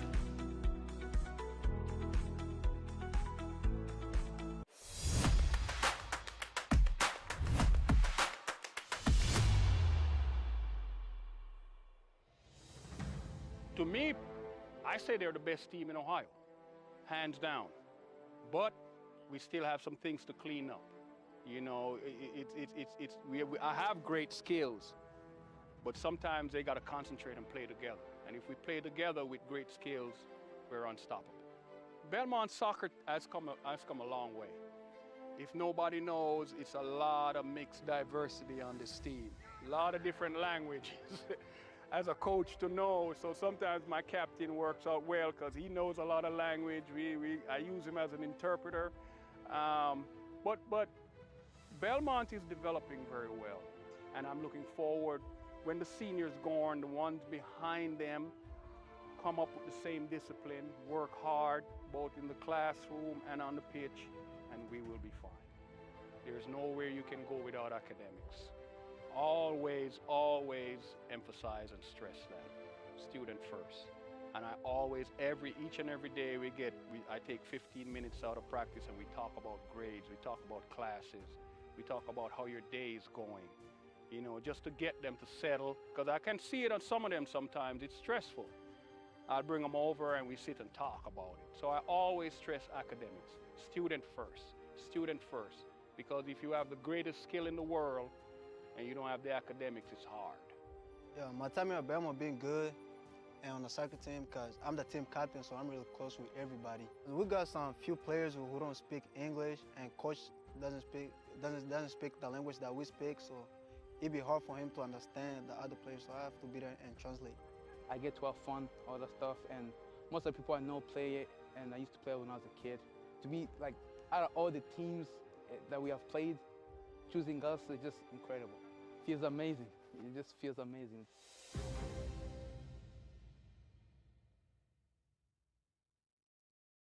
Joshua Booth is a senior at Meadowdale CTC. He is in the robotics engineering program and even won a bridge building contest in class this year. Joshua is a straight A student and has applied for an engineering internship and also works at AutoZone, where he applies the concepts he learns in his robotics classes. Overall, Joshua is an excellent role model for his peers and a great example of what Meadowdale students should strive to be. What made you choose engineering? Engineering, I mean, I'm not gonna lie to you and say I was always interested in it, you know? Like, it was definitely something that I just wanted so I could graduate, because everybody needed a pathway, and I was like, okay, I got put in this one, let me stay here and do what I need to do. And as I started, you know, working in engineering, working with robotics, 3D printing, you know, we got a SolidWorks program and stuff like that. And I slowly started developing an interest for it. You know, like, it was cool to start paying attention to my teacher, teaching us about how we could 3D print these objects, and it was cool. How did you manage to keep good grades? Stayed focused. I kept doing me. Definitely enjoy your experience here. You know, like, even this right here is an experience for us. You can look at this as an opportunity. You can look at it as influence to other people, whatever reason you're doing this. But keep staying focused. I can't tell you enough. Like, if you want a boyfriend, girlfriend, relationship, whatever it may be, stay focused on your grades. Just listen to your teacher, do the assignment, and then go to HOCO, you know, go to prom, play your sport. But grades is always a priority. I don't know what that may be for you, but if it's sports, you can't do good in sports without having good grades. They're gonna drop you off the team, they're gonna put you on the bench, then you're gonna be stressing about, I got homework to do, I gotta catch up on this. So just prioritize your grades and you can enjoy your experience. Why should people come to Meadowdale? our career pathways. I truly believe that we have a lot of opportunities for young students to come here and develop an interest and even pursue what their interest is already. What are your future career goals? Future career goals, that's a good one. I mean, everybody wants to make good money, everybody wants to do what they love. So I say something I want to accomplish is I want to be known a little bit, whether it's for my pathway or something else that I gain an interest in, because we still young. So if there's something else I gain, I think something I want to do is be known, you know, have an influence on people. Let anybody know, like, you don't got to stick to one thing, you don't got to follow your parents' rules, do what you love. So I want to do something I love and be known for it. What would be your favorite memory at Meadowdale? Favorite memory has to be junior year, last year of doing CCP. That was the first time I had a professor and the classes were more difficult, but it was fun. It was definitely fun because we had evaluations, more essays. It was just a new experience I could encounter, and it definitely expanded my mind. And then once that happened, all the other classes came easy because I knew what a real class, like a real hard class was. So everything else felt kind of like light work. Do you have a message for the staff here at Meadowdale? Keep doing what you're doing. You guys are doing great. I know you guys get a lot of hate here and now, but definitely you guys are fun to be around. You guys definitely know how to teach.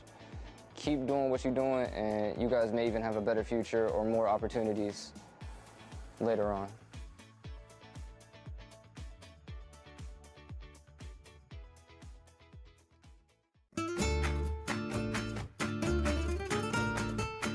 Hi, my name is Clady Rodriguez, and I teach 4th grade ELA at the International School. Hispanic Heritage Month is really important to me because as an American born, and I tell people I'm Dominican raised, I'm first generation, it's important for me as a mom and also to be in tune with my culture to keep some of my cultural roots, just like the food and our culture, big and live in my house, and also the things that I grew up, I also want to implement and teach my child. So I always make sure to incorporate parts of my culture. So for example, I share like the foods that I eat for breakfast in my culture, like plátanos, mangú, rice and beans. I've cooked for my students. I've also let them like play my own music that I listen to. I brought my child in, and we incorporate just explaining my experience and telling them, giving them examples so they don't think that I'm always, you know, yelling at them, but to tell them that I also understand because I too was raised with the same cultural values as they were. I think it's funny that you say that because I guess living here, being American, but Dominican raised, I can relate more.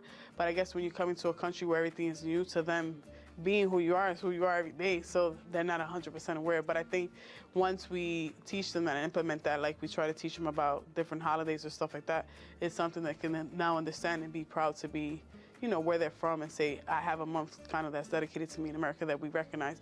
And it's also a great way for us to introduce their culture to other students here, American students, or just in general, to teach other people about stuff. Not even, I find food is important because it brings people together.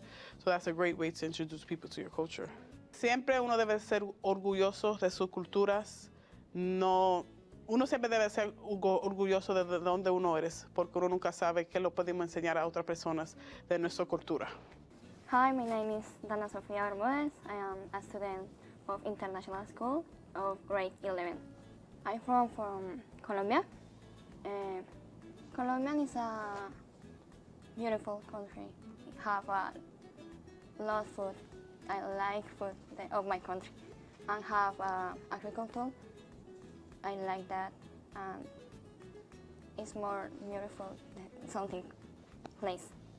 Es como bueno que hagan esa celebración porque también hace parte de nosotros, aparte de que pues somos inmigrantes. Entonces es como que nos ponen cuidado y es algo bueno, siento yo. My name is Edgar Diaz, student in the International School. Me, I'm from Honduras. Porque yo digo que la cultura hispana es como cada país tiene su cultura, así que debería ser como respetada. Así como cada país tiene su cultura. Así como Estados Unidos tiene su cultura, Guatemala, Honduras, Nicaragua y otros países. Por eso. My name is Tracy Davis Hinton. I'm a language arts teacher at Thurgood Marshall High School here in Dayton Public Schools. I often tell people that I've had great days, I've had challenging days, but I've never had a boring day. So I think the number one reason I like working at Dayton Public Schools is that there's always something new and interesting happening. I think that Dayton Public is a good place to start because you're going to get a diverse group of young people that you're going to meet. You're going to have seasoned staff that are going to work with you, mentor you, and help you build your skill sets. Seasoned teachers are excited to see new teachers come in, and they are there to daily provide help with challenges that they might have, whether it be from classroom management, whether it be how do you lesson plan, how do you actually implement into praxis some theories that you learned at school. Also, they have a resident educator program that outside of your workday allows you to meet with other young teachers who are across the district, not just in your school building, see what challenges they're having and work collaboratively with seasoned teachers to help you solve those problems. Dayton Public is a child-centered district. The way it makes a difference is we build relationships. We build authentic relationships in Dayton. And I don't know that that happens everywhere because I've been in other educational spaces where I don't see that happening. So we not only know our students, we build relationships with their families. We build relationship with community partners who are then able to meet the needs that we might have gaps for our young people. So I think because we endeavor to go outside of just traditional curriculum, that it broadens our students' horizons in ways that might not have been if they were not at Dayton Public.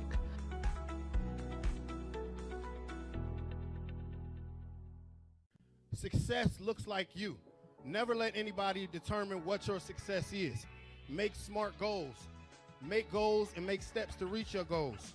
Understand success looks different from anybody else when it's your success. Your responsibility is to take care of yourself as well as provide some additional assistance and support for your family and other members of this society. Success looks like us, and we are you. We walk some of the same streets, same neighborhoods you guys walk every day, rode the bus, you know, like you guys walked home from practice, walked home from school, had some of the same challenges you guys had. And so, you know, I'm here today because of them, and one of these days you guys are going to be up here because of us. All I care about overall is the difference that I make in society, and difference I make in my family, and difference I make with people like you. That people take the time when I was your age and younger to drop pearls and wisdom on me, so my job is to do the same to you. And I've done that not just in Dayton, but around the world. What you do with your life at the end, a lot of your friends aren't going to be able to walk this path with you. You're going to have to separate yourself, and you got to show mentally first that you can get through that challenge. I want to be the best at everything I did. On the football field, basketball court, the track, the classroom, the same mentality that I had engaging in sports, I took it into the classroom. The more educated you are, the better you do with your financial planning for yourself and your family and those who are around you. But education really is the key to opening so many doors. Education takes you around the world to travel. Education introduces you to people that you never thought you'd be introduced to. Education makes life interesting and fun.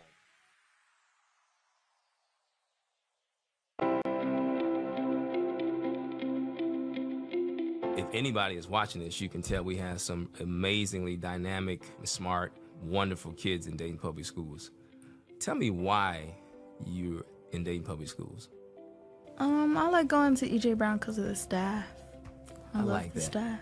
Yeah, you got a new principal. He is good. Mm-hmm. He walks around a lot, checks on you guys. I like him. I want to be a robotics engineer. I want to take that to college and do great things with it. How'd you come up with that? I'm in a pathway called advanced manufacturing, and I'm taking that currently. So your exposure or your experience in advanced manufacturing got you start thinking about, hey, this is the field I want to go into. Yes, sir. Yes. Awesome. I like going to Belmont because I like the people and I like the teachers, I like the staff, and especially like the principal, Miss McDowell. I want to go to Dayton Public Schools because I feel like every single teacher in Dayton Public Schools are really appreciated of the students that they have and show a lot of love to them. What I like most about the district is all of the opportunities that they have, such as DPS University, where you can earn college credits while you're still in high school. The staff is really welcoming and they're always pushing you to do your best in whatever you do. I'm looking forward to getting some of my college credits already out of the way before I go to college. I have a lot of favorite staff members, but the one who I would say influences me the most is most likely Miss Mo, because she just stays on top of everyone and she makes sure that you're doing well and having a good day and stuff like that. I'm thinking of studying law and becoming a lawyer because I don't really like the laws we have now. So I'd like to maybe change them. I like it. So you want to be an advocate? Yes. DeAndre? I've thought about being a realtor. I always wanted to What? get rid of that. Yeah. I'm going to tell you, I've never heard a kid say that. I wanted to get rid of the whole bunch of empty vacant houses around my neighborhood, family. It just seemed like a good thing to do because it just make the neighborhood look bad. Even though it's good people around there, it just make my neighborhood look bad. The whole staff and administration helped me get through my sophomore year all the way to my senior year. King, I appreciate you sharing that space where you said that you had some adversity, you know, and that this hasn't always been an easy road, and there was a whole family that wrapped their arms around you. I want you to know how much we in Dayton Public Schools are proud of you, first of all, and how much we wish you the best in the future, and we hope that you stay in touch with us so we're able to talk about what a graduate looks like as they move out into the world and do things other than high school.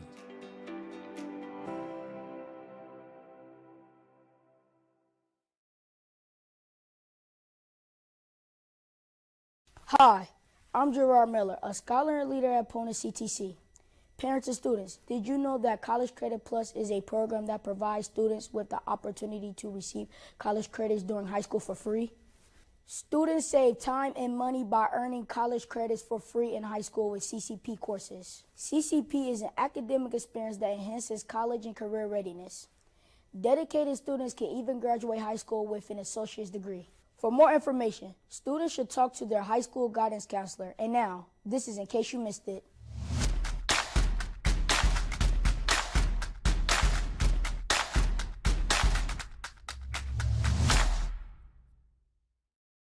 Cleveland Elementary received a $10,000 donation from Meyer, along with a donation from Shoes for the Shoeless. Shoes for the Shoeless provided a new pair of shoes to every student who needed them. Thanks to everyone for their support. This November, DPS Athletics hosted Success Looks Like Me, a panel discussion honoring boys and men in their sports and their journey to success. Success looks like you. Never let anybody determine what your success is. Make smart goals. Make goals and make steps to reach your goals. Understand success looks different from anybody else when it's your success. The event was hosted by Chief of Athletics, Victoria Jones. Success Looks Like Me featured Mayor Jeffrey Mills, Interim Superintendent Dr. David Lawrence, and Hall of Fame athletes such as Keith Byers and Norris Cole. Students also enjoyed small group conversations. Thank you to all the guests and staff who made this event possible. Interim Superintendent Dr. Lawrence recently introduced a DPS Academic Action Plan. So the academic team that we have here has worked closely with Learn to Earn, the Omega CDC, and other community groups such as the NAACP to develop an academic action plan. Now, this is important for the entire Dayton Public Schools community, the We Are DPS, all 2,300 employees. And why? These steps include culture and climate, improving third grade reading, high school readiness, freshman success, and college and career readiness. That's it for this episode of In Case You Missed It. Catch us next time for more district highlights and follow us on social media to get the most up-to-date information and news 24/7. I'm Gerard Miller, and remember, I always say the decisions I make, I live with them. There's always ways you can correct them or ways you can do them better. At the end of the day, I live with them. quote from LeBron James.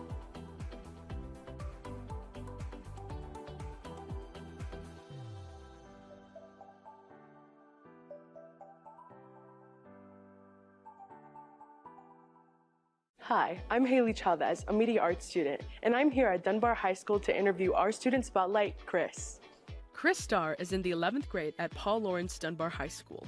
Chris is involved in basketball, baseball, and wrestling. He also has a part-time job, enjoys playing sports, and lifting weights. Chris is an excellent student and a role model for his peers. After high school, Chris plans to attend college. So how do you balance work, school, and sports? It's based off communication. You have to be in communication with your employer, with your coach, and obviously stay on task in school. It's about getting your work done when you have the time to. So could you tell us the importance of being a team player, not just in sports, but in school? Yeah, it's like I said earlier, it's a lot of communication. You gotta communicate with your team on the game and like out of the game. Gotta make sure they're on the right track, making sure they're not doing anything they're not supposed to be doing. And same in class, if you have a group assignment, make sure you communicate with your peers. So what's a moment that stuck out to you while attending Dunbar? Probably winning my first baseball game with my team. That was a pretty fun experience that I will always remember. Mostly because we were losing for the first couple innings of the game. We managed to bring it back towards the end, which was a pretty good experience. Do you have any idea what you'd want to major in or continue doing after high school? I know my major, yeah, I want to do engineering. So what is it that you like about engineering? I like the fact that some engineering, because there's multiple different engineering jobs, but some of them you can build stuff, like, because I like to be hands-on when I'm working. So with me being hands-on with my job, I think that'll play a good part in me wanting to keep the job. What advice would you want to give other students that want to improve their life? It's about how you maintain your life. If you're using your life to do drugs and stuff like that, stuff you aren't supposed to be doing, you ain't using your life right, in my opinion. Do you have a message for your class? Stay focused and get your diploma. That's about it.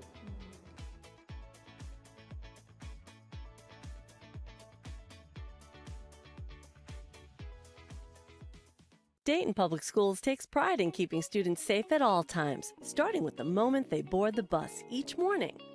Introducing the Traversa Ride 360 app, also called My Ride K-12, the latest safety addition in student transportation. With Traversa Ride 360, important features that keep your child safe are in the palm of your hand. This app allows parents to be notified when their student scans their ID to board the bus each morning and as they exit each afternoon. Through the Ride 360 app, you can also follow your child's bus in real time, see pickup and drop-off locations and times, and get alerts about any unexpected changes. Our dedicated staff is trained to use Traversa Ride 360 to ensure a safe and secure transportation experience. To get started, search for Traversa Ride 360 in your App Store and download the app. After downloading the app, search for Dayton Public Schools and then select Register. Register in a few easy steps by creating a username and password and entering your information. Once registration is complete and you have confirmed your account through email, you can add your child with their student ID number to start using the app and all of its features right away. To learn more, visit DaytonPublic.com or call transportation at 937-542-4010.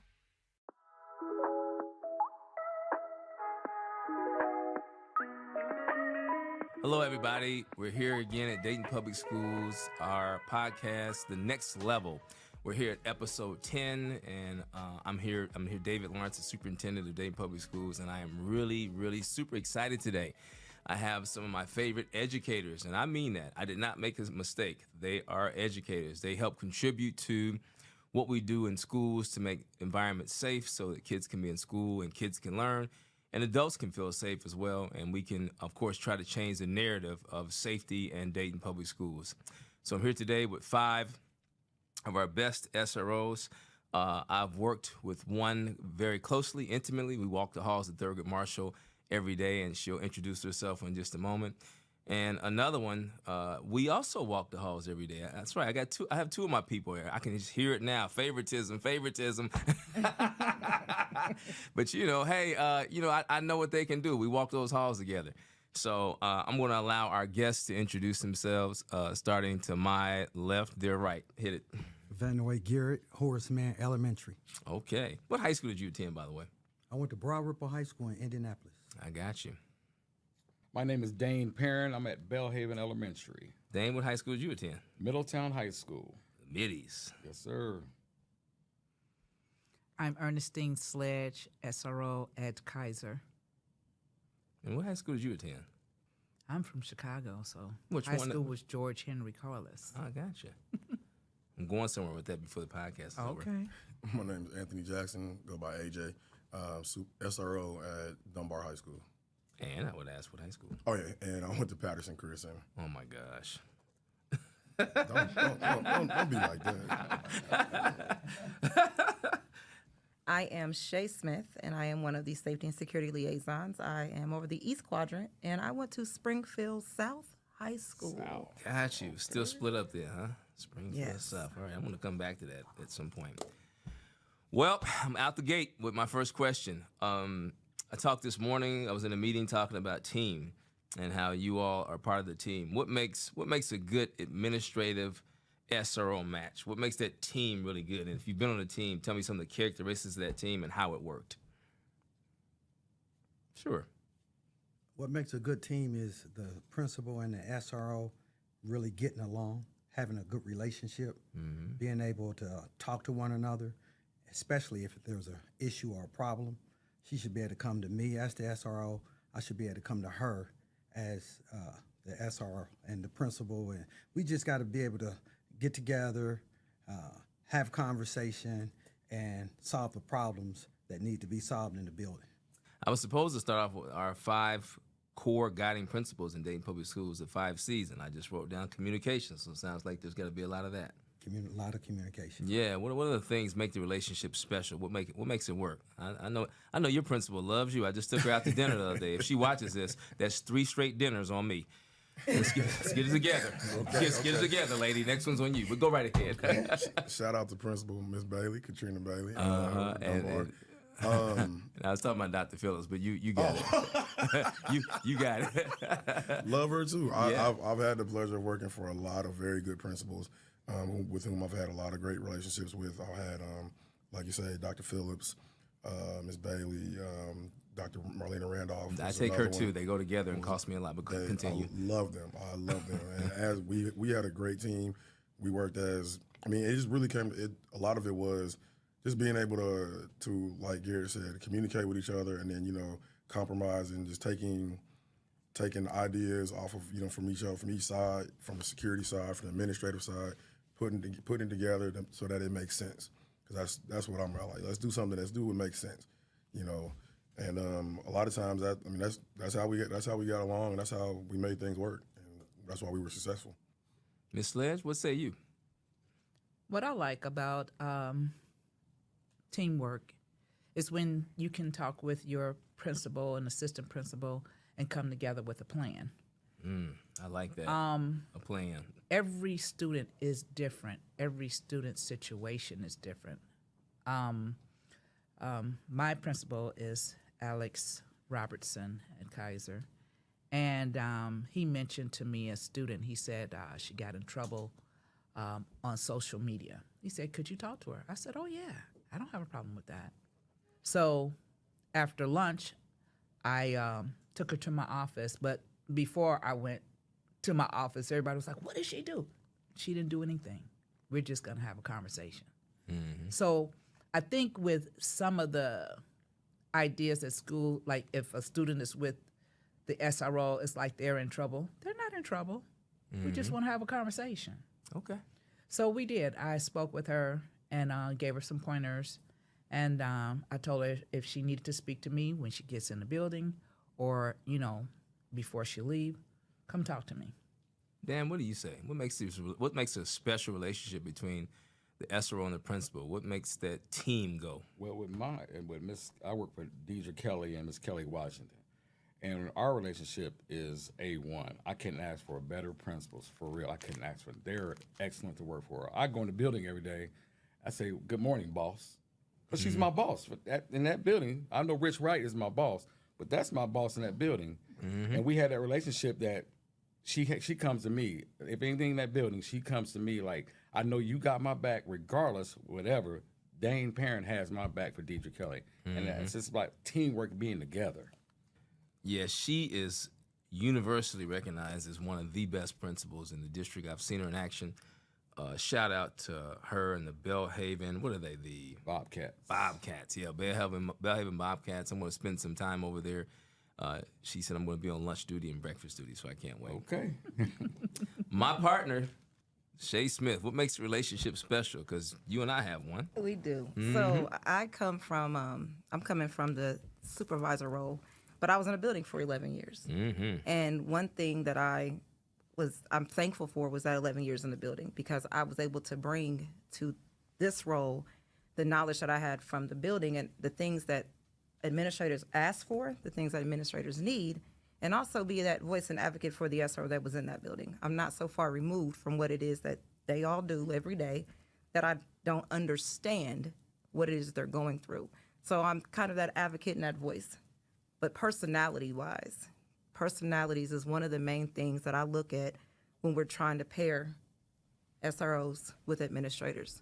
So when we have those lists that come out at the end of the year where principals are going to go, and we've already put SROs in certain places, I'm the person standing there looking, going, "Ooh, no, yeah, we're going to have to move this one to this one," because The everyone principals are brings looking at this right now. everyone brings something different to the table. Absolutely. So if I know that your strong suit is handling situations without needing to have the principal, and I know that you have a principal that's going to expect you, as I did, to know your job, do your job, and catch me on the back end and tell me what it is that you did, because your job is not, it's not my job to tell you how to do your job every day. I should be able to give you a directive and move on. And then you have other ones that want to know every step that you make, and that's fine. But I need an SRO to work with that person that can accept that style of leadership. So for me, it's knowing personalities. And once you get those two personalities that mesh, you get a marvelous team. You just said something really interesting that I think I want to follow up on. I wasn't going there, but I am. You talked about style of leadership. You were special. You were a terrific investigator. I never. Clutching my pearls. Yeah. I never saw you sit down. For those people who may not know us, and we're in Dayton, and I was a former principal at Thurgood Marshall High School, and we worked together. And so, active, terrific investigator, smart, could see things happening before they happen. And my style is like a hands-off. I just let people do their job. I am not a micromanager. So, what style do you all like working with in terms of your leadership?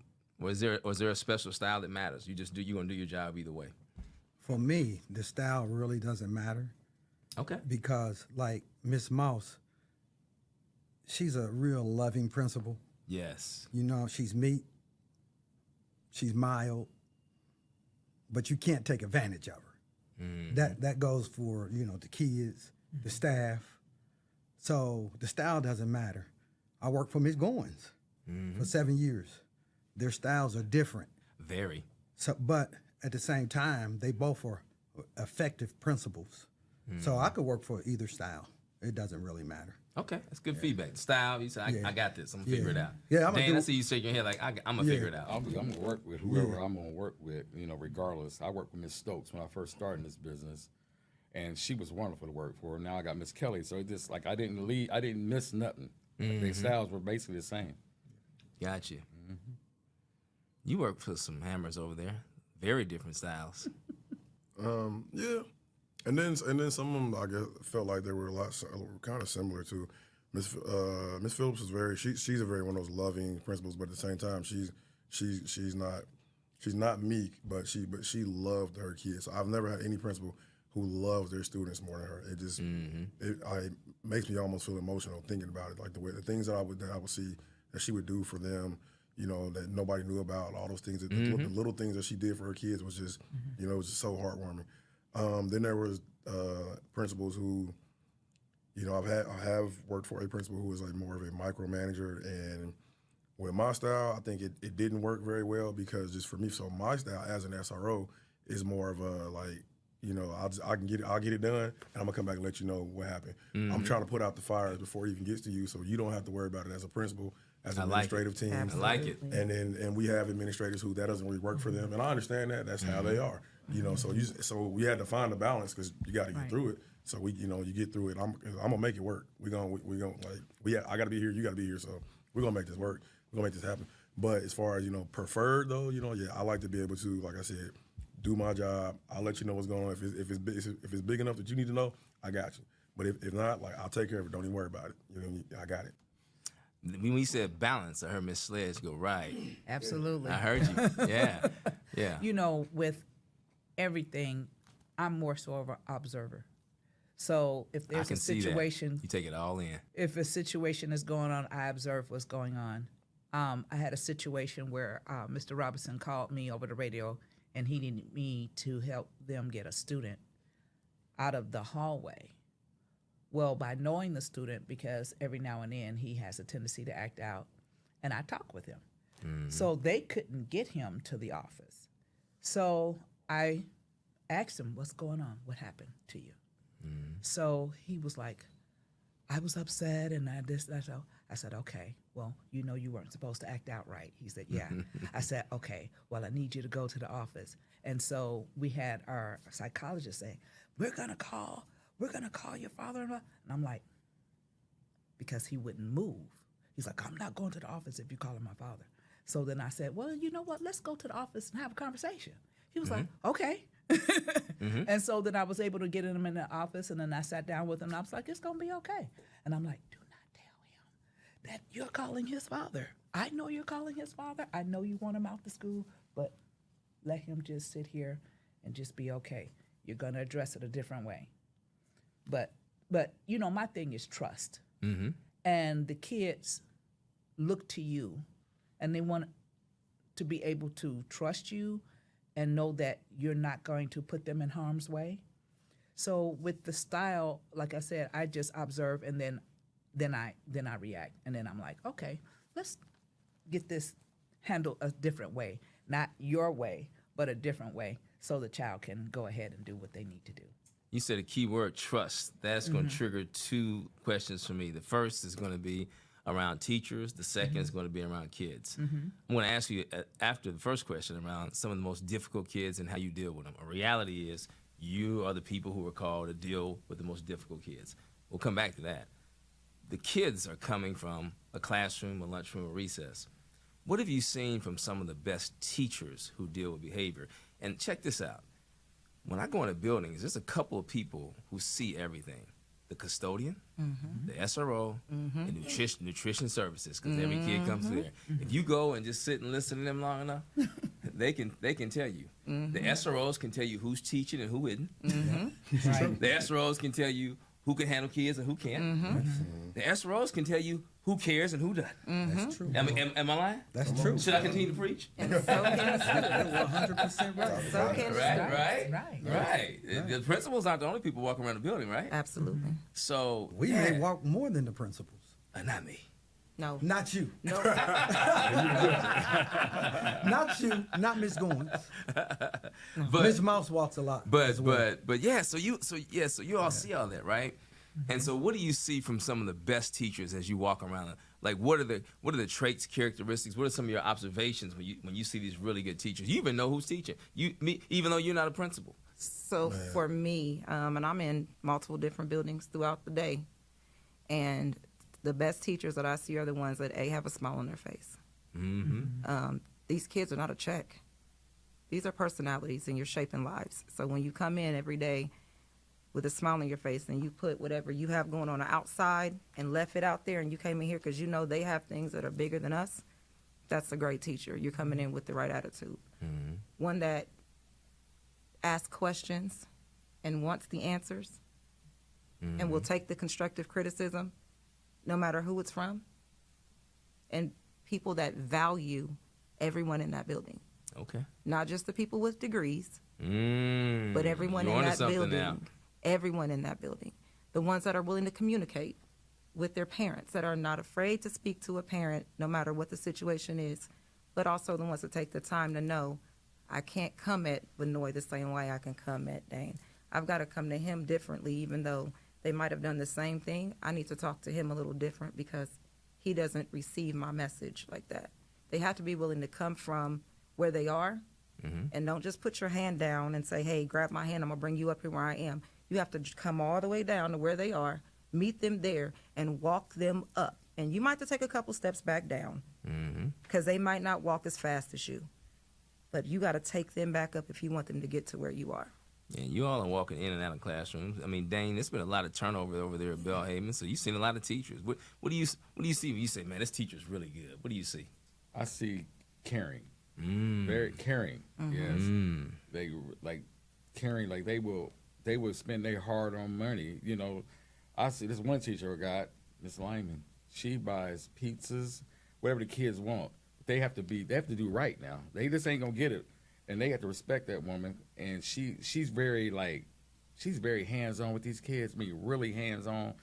And then when they call me down to her room, when she calls me her room, somebody done messed up because Miss Lyman cared for her. I don't know what color you is. She cares about her kids regardless of whatever. And that's like I said, caring. She's very caring. That's one of the teachers I work with, Miss Lyman, because she cares about the kids. That's what I like about it. Miss Sledge, you do a lot of observing. I can't wait to hear what you're going to say. You take it all in. What do you see when you walking in these classrooms? What do you see when you see great teaching? What traits, qualities, what do you see and feel when you walk in and out? I see they're very concerned. They engage with the students. They work with them and make sure that they get it. If one student is being taught the same thing and this other student is not getting it, they make sure that they get it, but they're taught just like you were saying, Shay. Like you can't talk to this student or this person a certain way, but you want them to get the message. So what I like is that they make sure that every student in their class gets the message and that they're learning. Benoit, you've had a chance to walk in and out of a lot of classrooms, east side, west side, high school, elementary, middle. Yeah, when you see a teacher, a good one, you know you see it. What do you see? When I see really good teachers, I see that they're engaged with their kids. They, like where I'm at now in my building, the teachers, you don't hear no yelling in my building. You don't hear teachers. What? No yelling, huh? No yelling. You are correct. I was there today. I just came from there. You don't You hear. had me doing lunch duty. Well, I was here waiting on you. I did your lunch duty. You don't hear the screaming, you know. Our teachers at Horace Mann, I think they just love the kids. And we have a really good group of kids. You know, they're respectful. You know, you have that one or two. But overall, we don't have a lot of hypeness in the building. Everything's pretty calm. You know, the teachers are calm. The principals are calm. Miss Craig is calm. So, but when it comes to our teachers, they're just really teaching our kids. They're really trying to teach our kids. My man, AJ, I mean, you've seen a lot. A lot. A lot. A lot. A lot of teachers. A lot of good teachers, a lot of bad teachers. The good teachers that I see, they are, a lot of times they seem like these are people who were born to teach. I mean, there's people who... That's interesting. There's people who decide one day, oh, I want to be a teacher, or I want to be a teacher because I need this to be able to get to that position. And we have those in our district. Man, but there you see right through it, huh? But there are those who were born to teach. May not even wanted to teach, but you fell into it because you had no choice. There was no way to get around it because you were born to do it. And those people, those individuals, I've seen in their classrooms where they have structure. They have management. with all the different generations and of students that we've had come through our classroom, they're able to find a way to relate to them, to be able to reach them, as Shay said, to meet them at their level, so that they can keep them engaged, so that they can communicate, and the relationships that they build with them. These are the good teachers. Like, these are the ones who, fortunately we have a lot of teachers from our own area. So you have teachers who they grew up with that student's parents, or I know your uncle, I know your grandma. Your grandma was my choir director at church, or things like that. Okay. So all those relationships, they come around, so that you build that, to the point where there's students who calling their teachers, they uncle, that's uncle, that's my aunt, what I'm saying, things like that. I've heard them say that before. Yeah. Yeah, because it turns into that. So it comes in, and those because they have that, like I said, that relationship, that communication, and they build these relationships and this rapport with their students.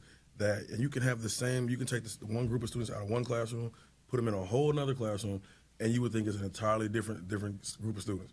And it's the same kids. Like, how was the kids in this room this way? You said take these 22 kids, the same 22, pack them up, put them in another room, and they totally different. Totally different. You would think like what, you don't act like that in that person's room over there, or and then why? Oh, she cares. She care, or she act like they ain't here acting like they don't want to teach me, or things like that. But you just see a difference though, and as like you said, the people who walk around the buildings who see, we know.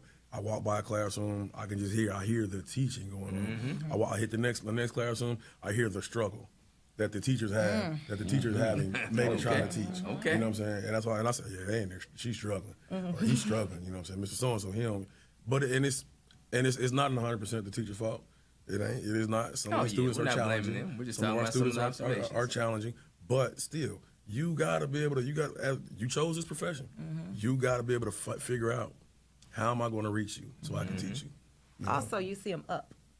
Ooh. You see them up. Man, you see them up and engaged. They're walking around the classroom. They're talking and they're moving. They're at the board. They're not just sitting in their chair. When you have when you walk by classes, but that's not always true. Exactly, you right. Because I got a couple of teachers right now who in my can sit building at their desk and run the whole classroom right there. But that's barely moves. No, there's different reasons why. All day. There's reasons why. I like and this. their kids are moving, and their kids are learning. Segment. It's gonna be a cutout. Those kids are learning. And I have some I'm not teachers saying that the kid don't move. So we're confusing teaching with learning. I'm not saying the kids are not learning. Okay. What I'm saying is instruction is up and engagement, because if I'm sitting behind my desk that's way up here in the front, I don't know that little Johnny way back in the back is even paying attention to me. True. So I need to be able to get up and move around this room, because I need to see what's going on. I need to see that little Annie is sitting over here and then she's in tears and she's got her head down. I need to notice what's going on in my classroom. And I can't notice what's going on in my classroom if I'm sitting behind my desk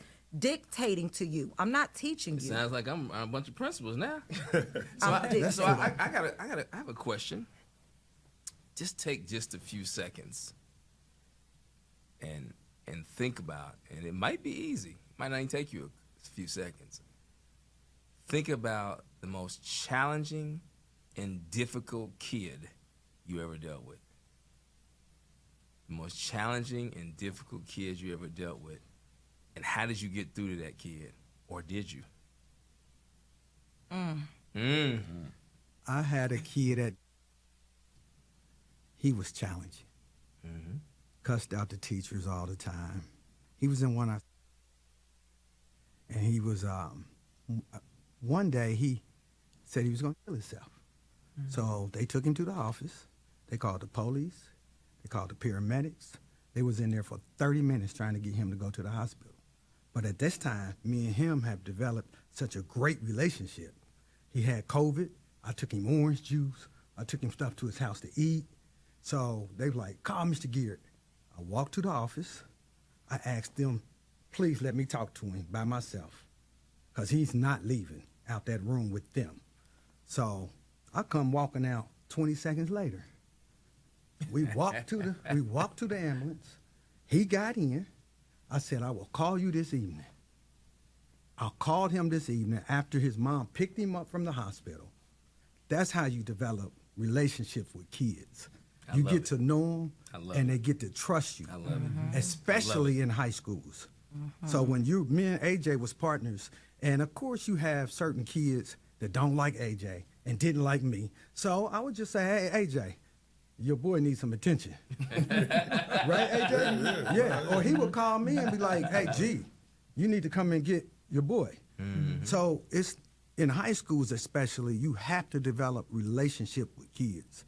And once you do that, they'll give you whatever. And they'll treat you like you their uncle. Because they say, that's what they call it. They called me and AJ at Dunbar. Or they Hey, dad, Unc. or all of that, you know, Yeah. Ernestine Sledge, think about that most difficult kid. How'd you get through to he or she? Well, I wouldn't say he's special needs, but he has a lot of issues. And he would come to school with an attitude every day. Every day. And we changed with the book bag checks. So now I'm at the front door because we have the late students coming in, and I'm making sure that their book bags are checked. So this one particular day, he came in, and I was checking other students' books bags. And he walked past me. I said, because I got to know his name, you know I have to check your book bag. And kept on walking. I said, okay, I'm done with you all. I said, and I walked up to him. I said, I need to check your book bag. Oh, I'm not. So me, him, and the book bag went to the office. He was highly upset because I don't think he's been dealt that way. So now he comes in, take your hood off. How you doing? What's going on with you? And I engage in a conversation with him. It's very brief. And he lets me check his book bag.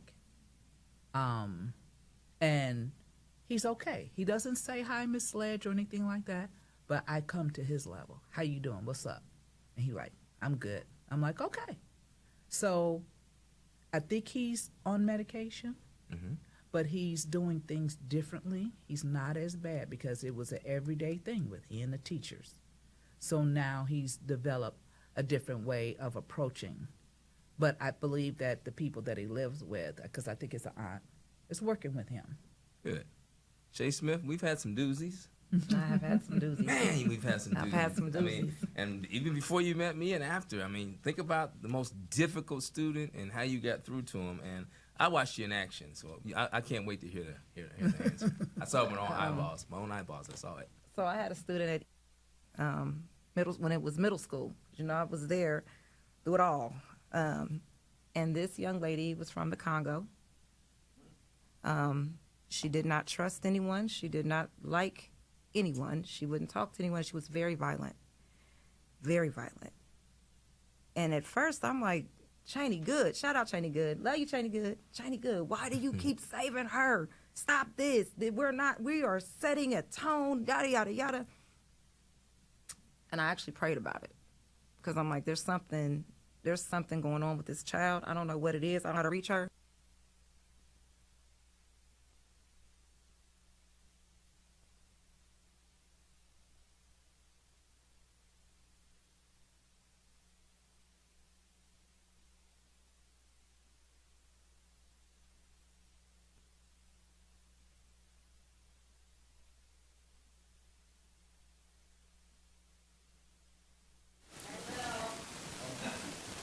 Thank you, Joe. Thank you, Alex. Nice meeting you.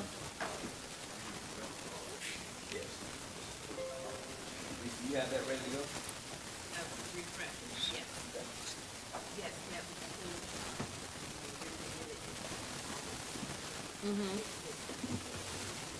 Okay. I would like to. Can you slide me out for that one?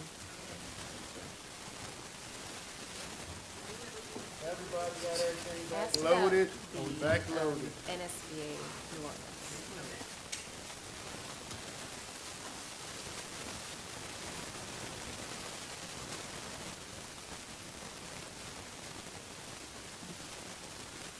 Anybody need time or we ready?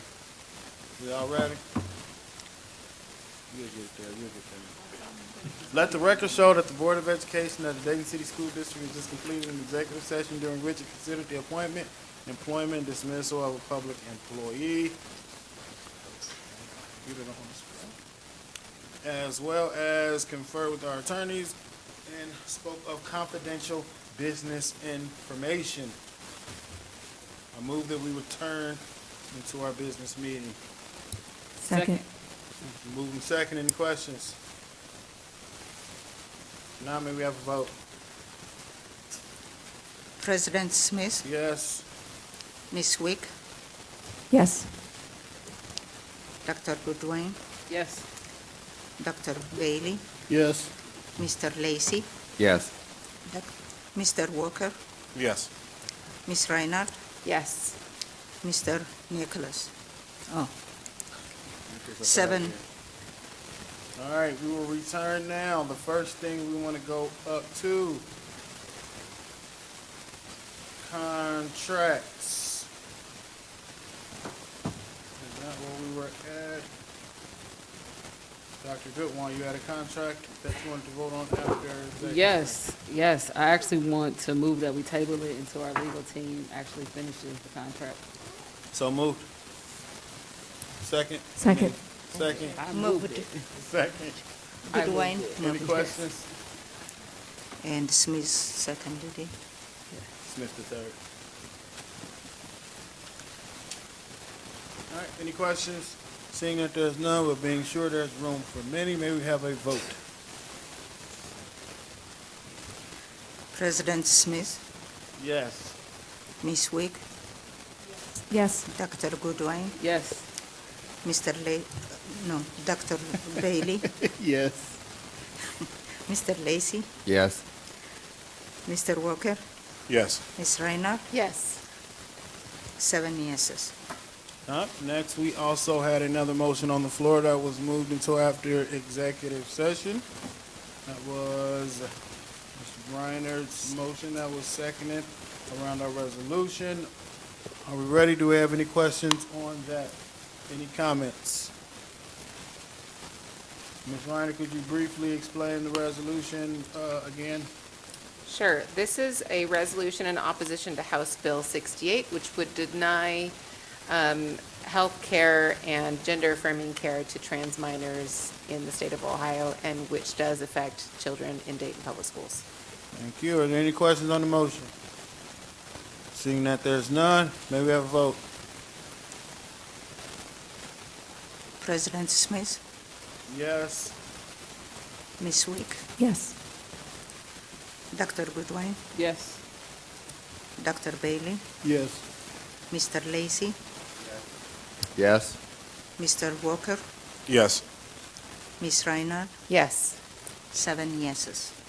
Thank you. Also, we have on new business a new resolution to waive insurance payments. Madam Treasurer, would you go over your resolution?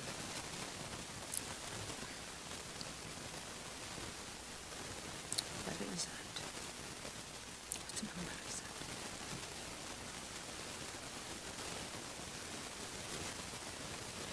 What number is that? It's at the bottom, M. M. It's under the board. It should be in your section, but it's in the thing. The board agrees to pay the employee portion of health, dental, and vision insurance premiums for January 2024 holiday pay. I'll move.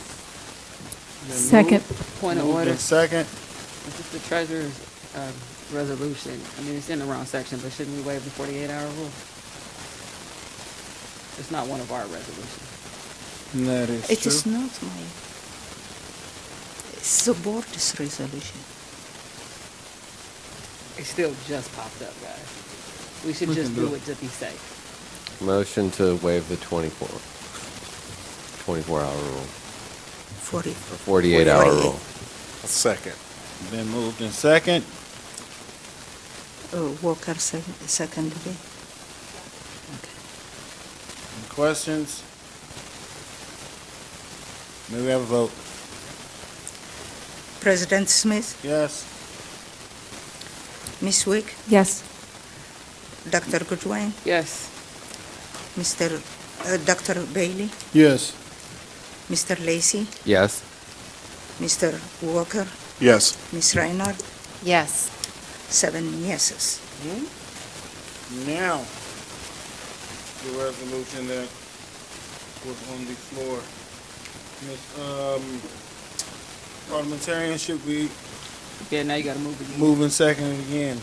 So, I will entertain a motion. I'll move.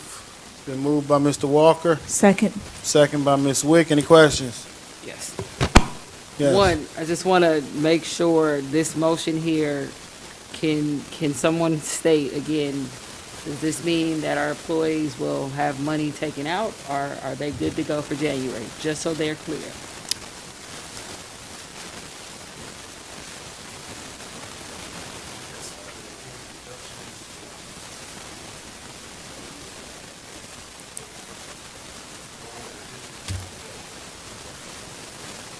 So they will not have to owe us anything, correct, for January? Okay, and can you, someone just tell us, you don't have to say that again. I think your mic is on. Hold on. They're trying to get you together. Thank you.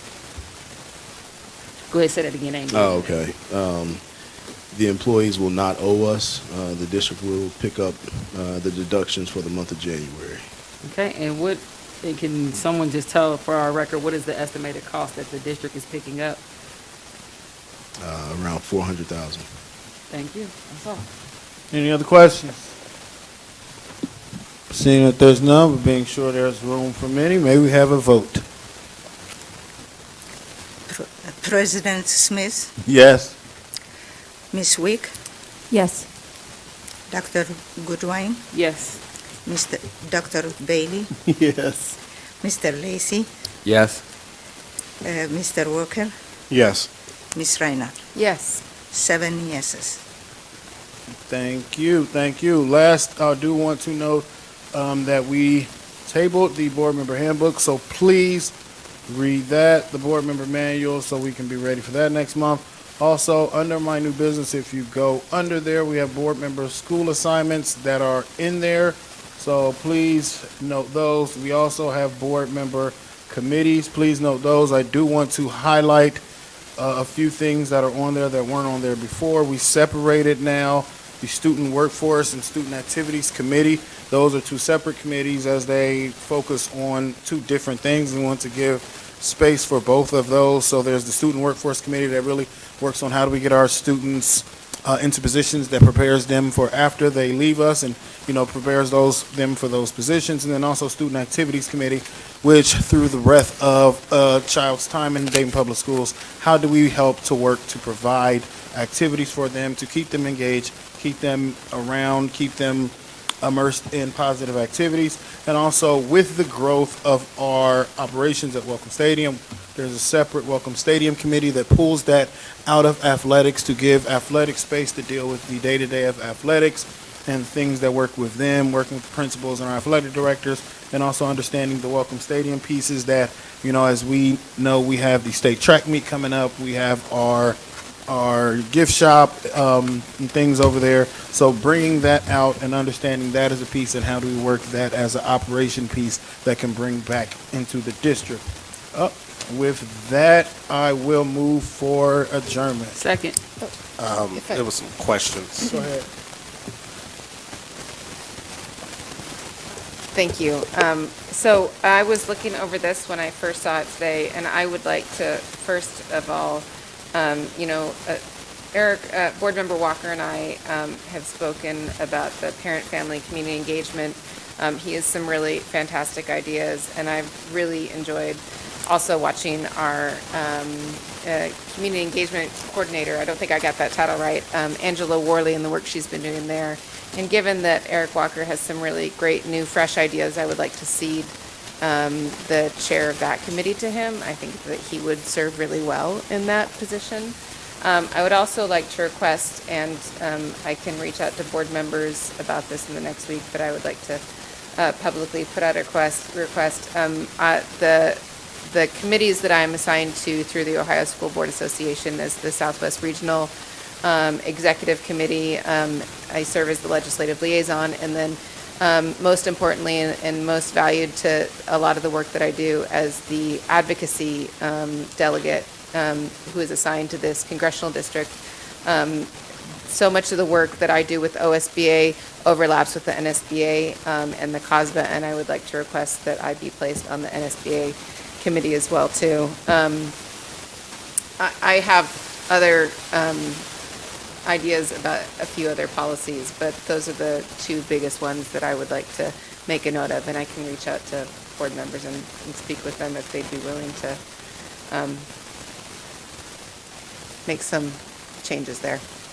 Okay, I will say that there's a simple change with the family engagement community, and the other requests have been duly noted. Any other questions?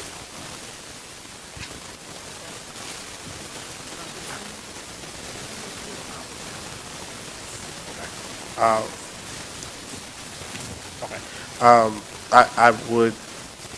did look at these assignments and things like that. With the school assignments, I did happen to tour Mound Street. I did have a question. I know that the 3-year mark is coming up for them getting back the bottom level. I did see a classroom that is in the hallway. So just wanted clarity on when that may take place. I think that all of our buildings, and I've attended probably 14, would love to see more of my colleagues out as well, because that has been something that they express that board members do not do in various buildings. So hopefully that work continues with every board member with the assignments they have, whether school or committee, and make sure that the community knows, parents and students and staff, that I am always here, although I may not be the main point of contact, but feel free to reach out. Thanks. Appreciate that. I'm glad you mentioned that. Encourage everyone to get out. I know that is something I do, and I know some of our other board members were at every school before they were sworn in as well. So something we try to do is get out here. So I will say, if you do not see us, do not think that we were not there. Any other questions? Dr. Goodwin. Motion to adjourn. I know. That's it. That's what I said. If there's any other questions, may we have a vote? President Smith? Yes. Ms. Wick? Yes. Dr. Goodwin? Yes. Dr. Bailey? Yes. Mr. Lacey? Yes. Mr. Walker? Ms. Reinhardt? Yes. 7 yeses.